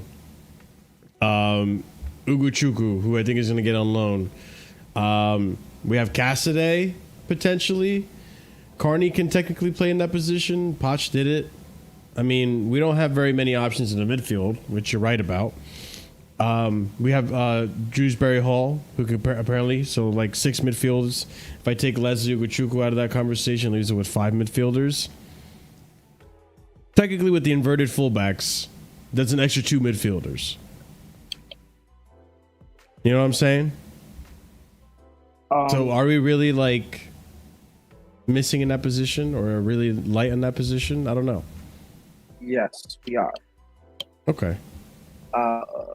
Just Leslie going out on loan. To be fair, I get it. I don't think we really needed to sign him because of the injuries we had last season in midfield. Mm-hmm. It made sense him being a panic buy signing. Say Gallagher leaves. Even if Enzo isn't banned or the ban is not that lengthy, the midfield options we have is Caicedo, Lavia. Oh, Lavia. Enzo. I forgot about Lavia. Caicedo, Lavia, Enzo, that's 3. Mm-hmm. Add in Santos, that's 4. Cassidy, I'm assuming he's going to leave. Ugochukwu gone. Gallagher gone. That's 3 midfielders gone, and 4 midfielders stay. So we need him to stay. Fair enough. Santos goes. I'm assuming then Gallagher has to stay then, just for us to have 4 midfielders. I have a feeling they're feeling that Gallagher's going to force to stay. He's going to extend it. Yeah. We'll see what happens with Gallagher. That's another thing we're going to discuss. We didn't have time today. We'll discuss it on Wednesday's show for sure. If you guys are in chat tuning in, Wednesday we'll be discussing Gallagher and other stuff. But yeah, KDH can technically play in that box-to-box role, as he said himself. Carney could potentially play in that position. I don't know. I feel like if this is Enzo Maresca calling the shots and saying yeah, you can send him out on loan. He needs to develop. I'll do fine. Then I hope he's right, because we got a new medical team. Assuming everyone is fit, maybe we'll be okay with just 5 or 6 midfielders that we named. But speaking of selling people on, we need to bring up this one. Malang Sarr, here we go, potentially. It's happening. Wow. Good.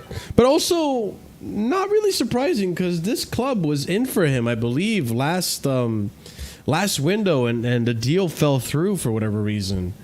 So RC Lens want to sign Malang Sarr, according to Santi JFM.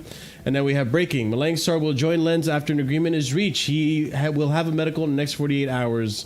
Not a here we go, but technically, yeah, it's there. He's being sent off. But I don't remember what happened last season where this deal fell through. I don't know if anyone in chat remembers.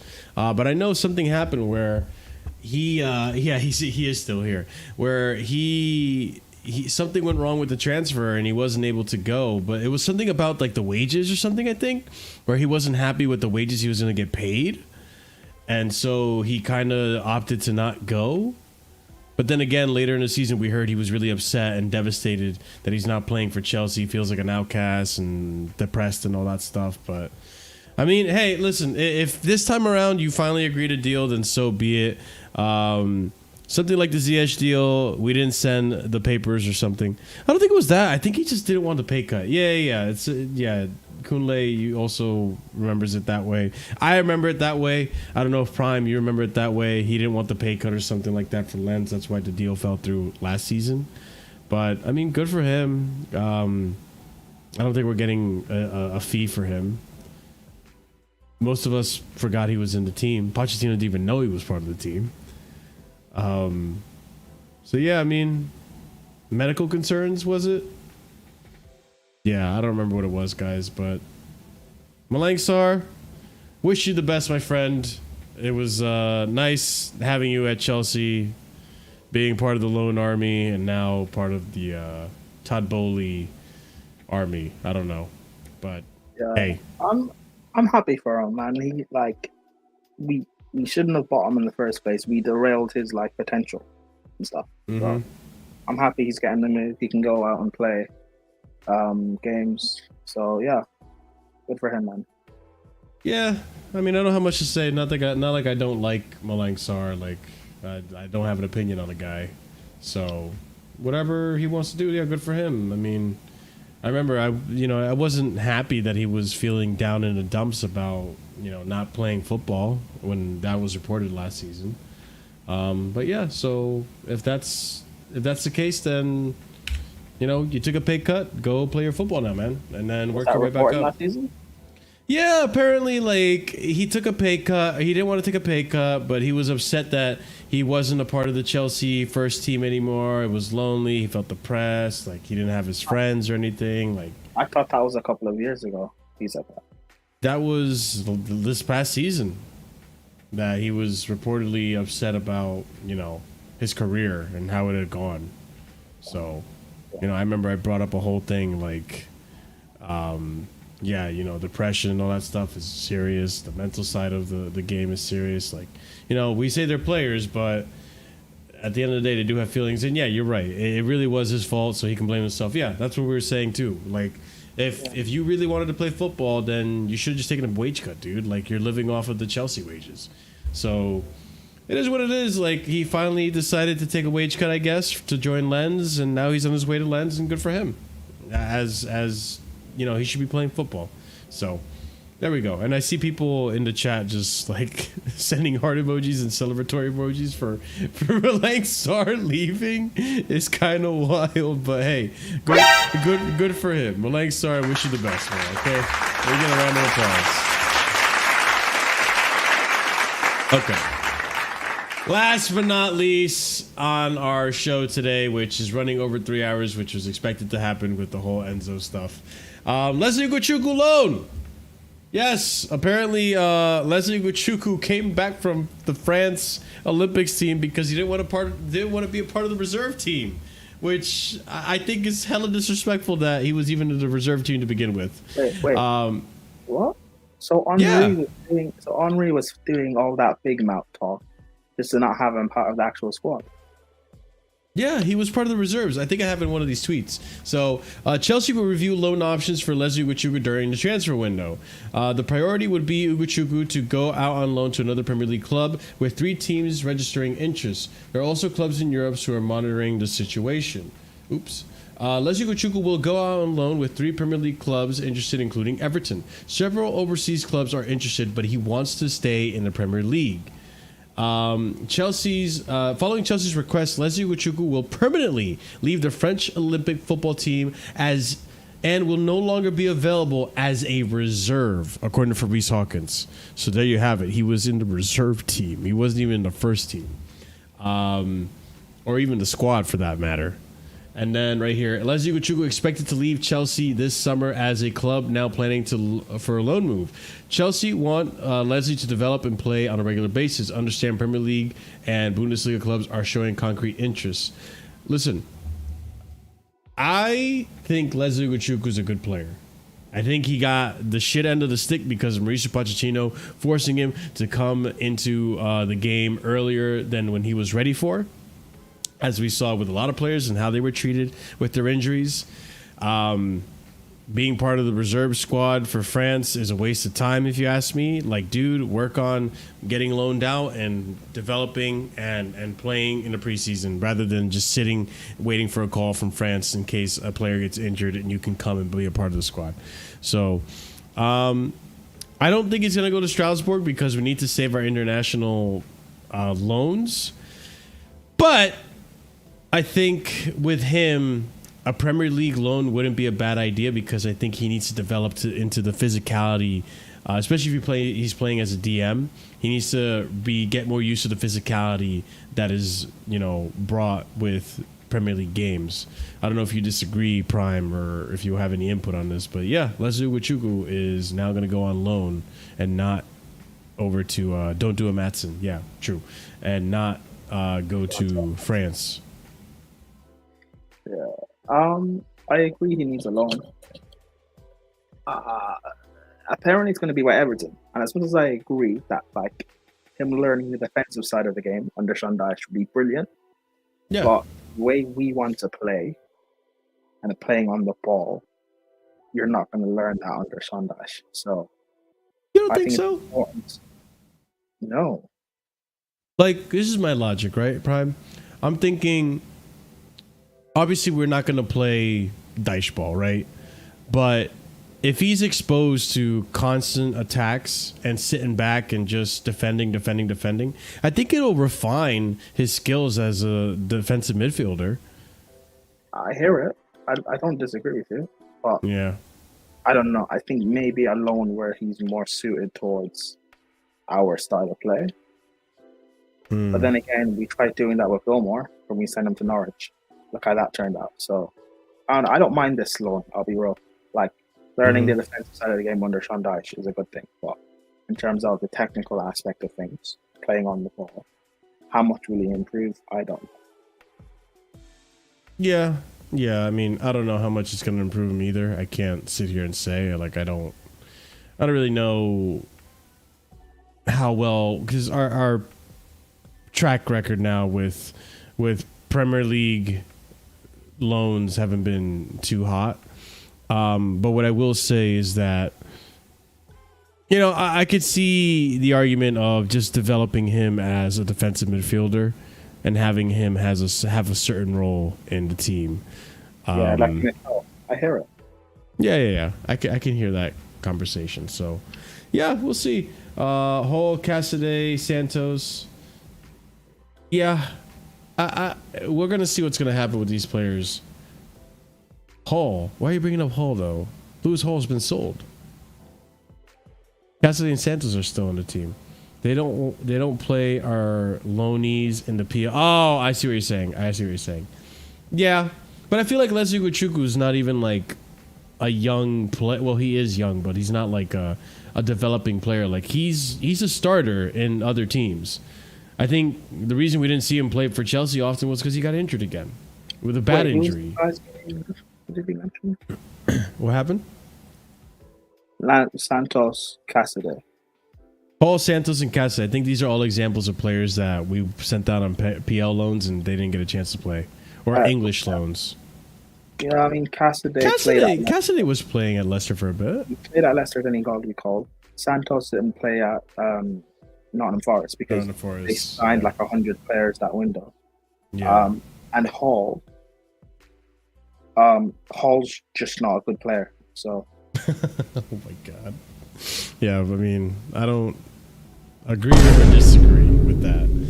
But yeah, I think a Premier League loan for Ugochukwu wouldn't be a bad shout, especially with Amadou Onana leaving Everton, if he hasn't already.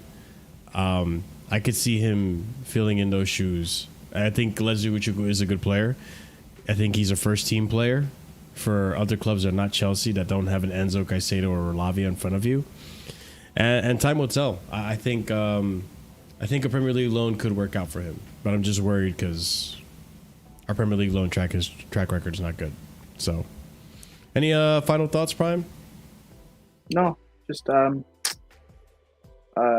make sure you play for Nigeria, man. France don't need you. Yeah, and make sure if you're gonna make chants, they're not offensive ones. Freaking idiot. Anyways, yeah, guys, we're gonna call it here. Thank you so much for being here. Thank you, everyone, in the beginning of the show for also being reasonably mature about the situation and not going into troll or just insensitive racism. Even Rainbow the God, I gotta give you kudos. Like, you were getting close, but you never really crossed that line. So kudos to you as well. But yeah, Vader, appreciate you as always, guys. If you haven't done so already, which why haven't you? If you want to watch proper waffle, go over to Vader Games TV, man. This guy is the epitome of team loyalty.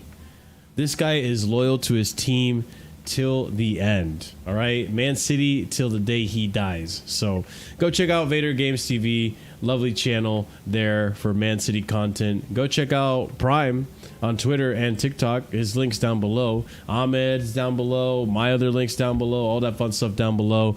Also, be sure to smash the like button if you haven't done so already, because we are on our way to 3K subscribers. Hitting the like button helps out with the algorithm. It gets the word across that, hey, this might be a channel that you're interested in. So for those of you who watch Carefree Lewis, smashing the like button helps people who watch Carefree Lewis be recommended to us, because you like to watch Carefree Lewis. The algorithm sees that you like to watch Casually FC.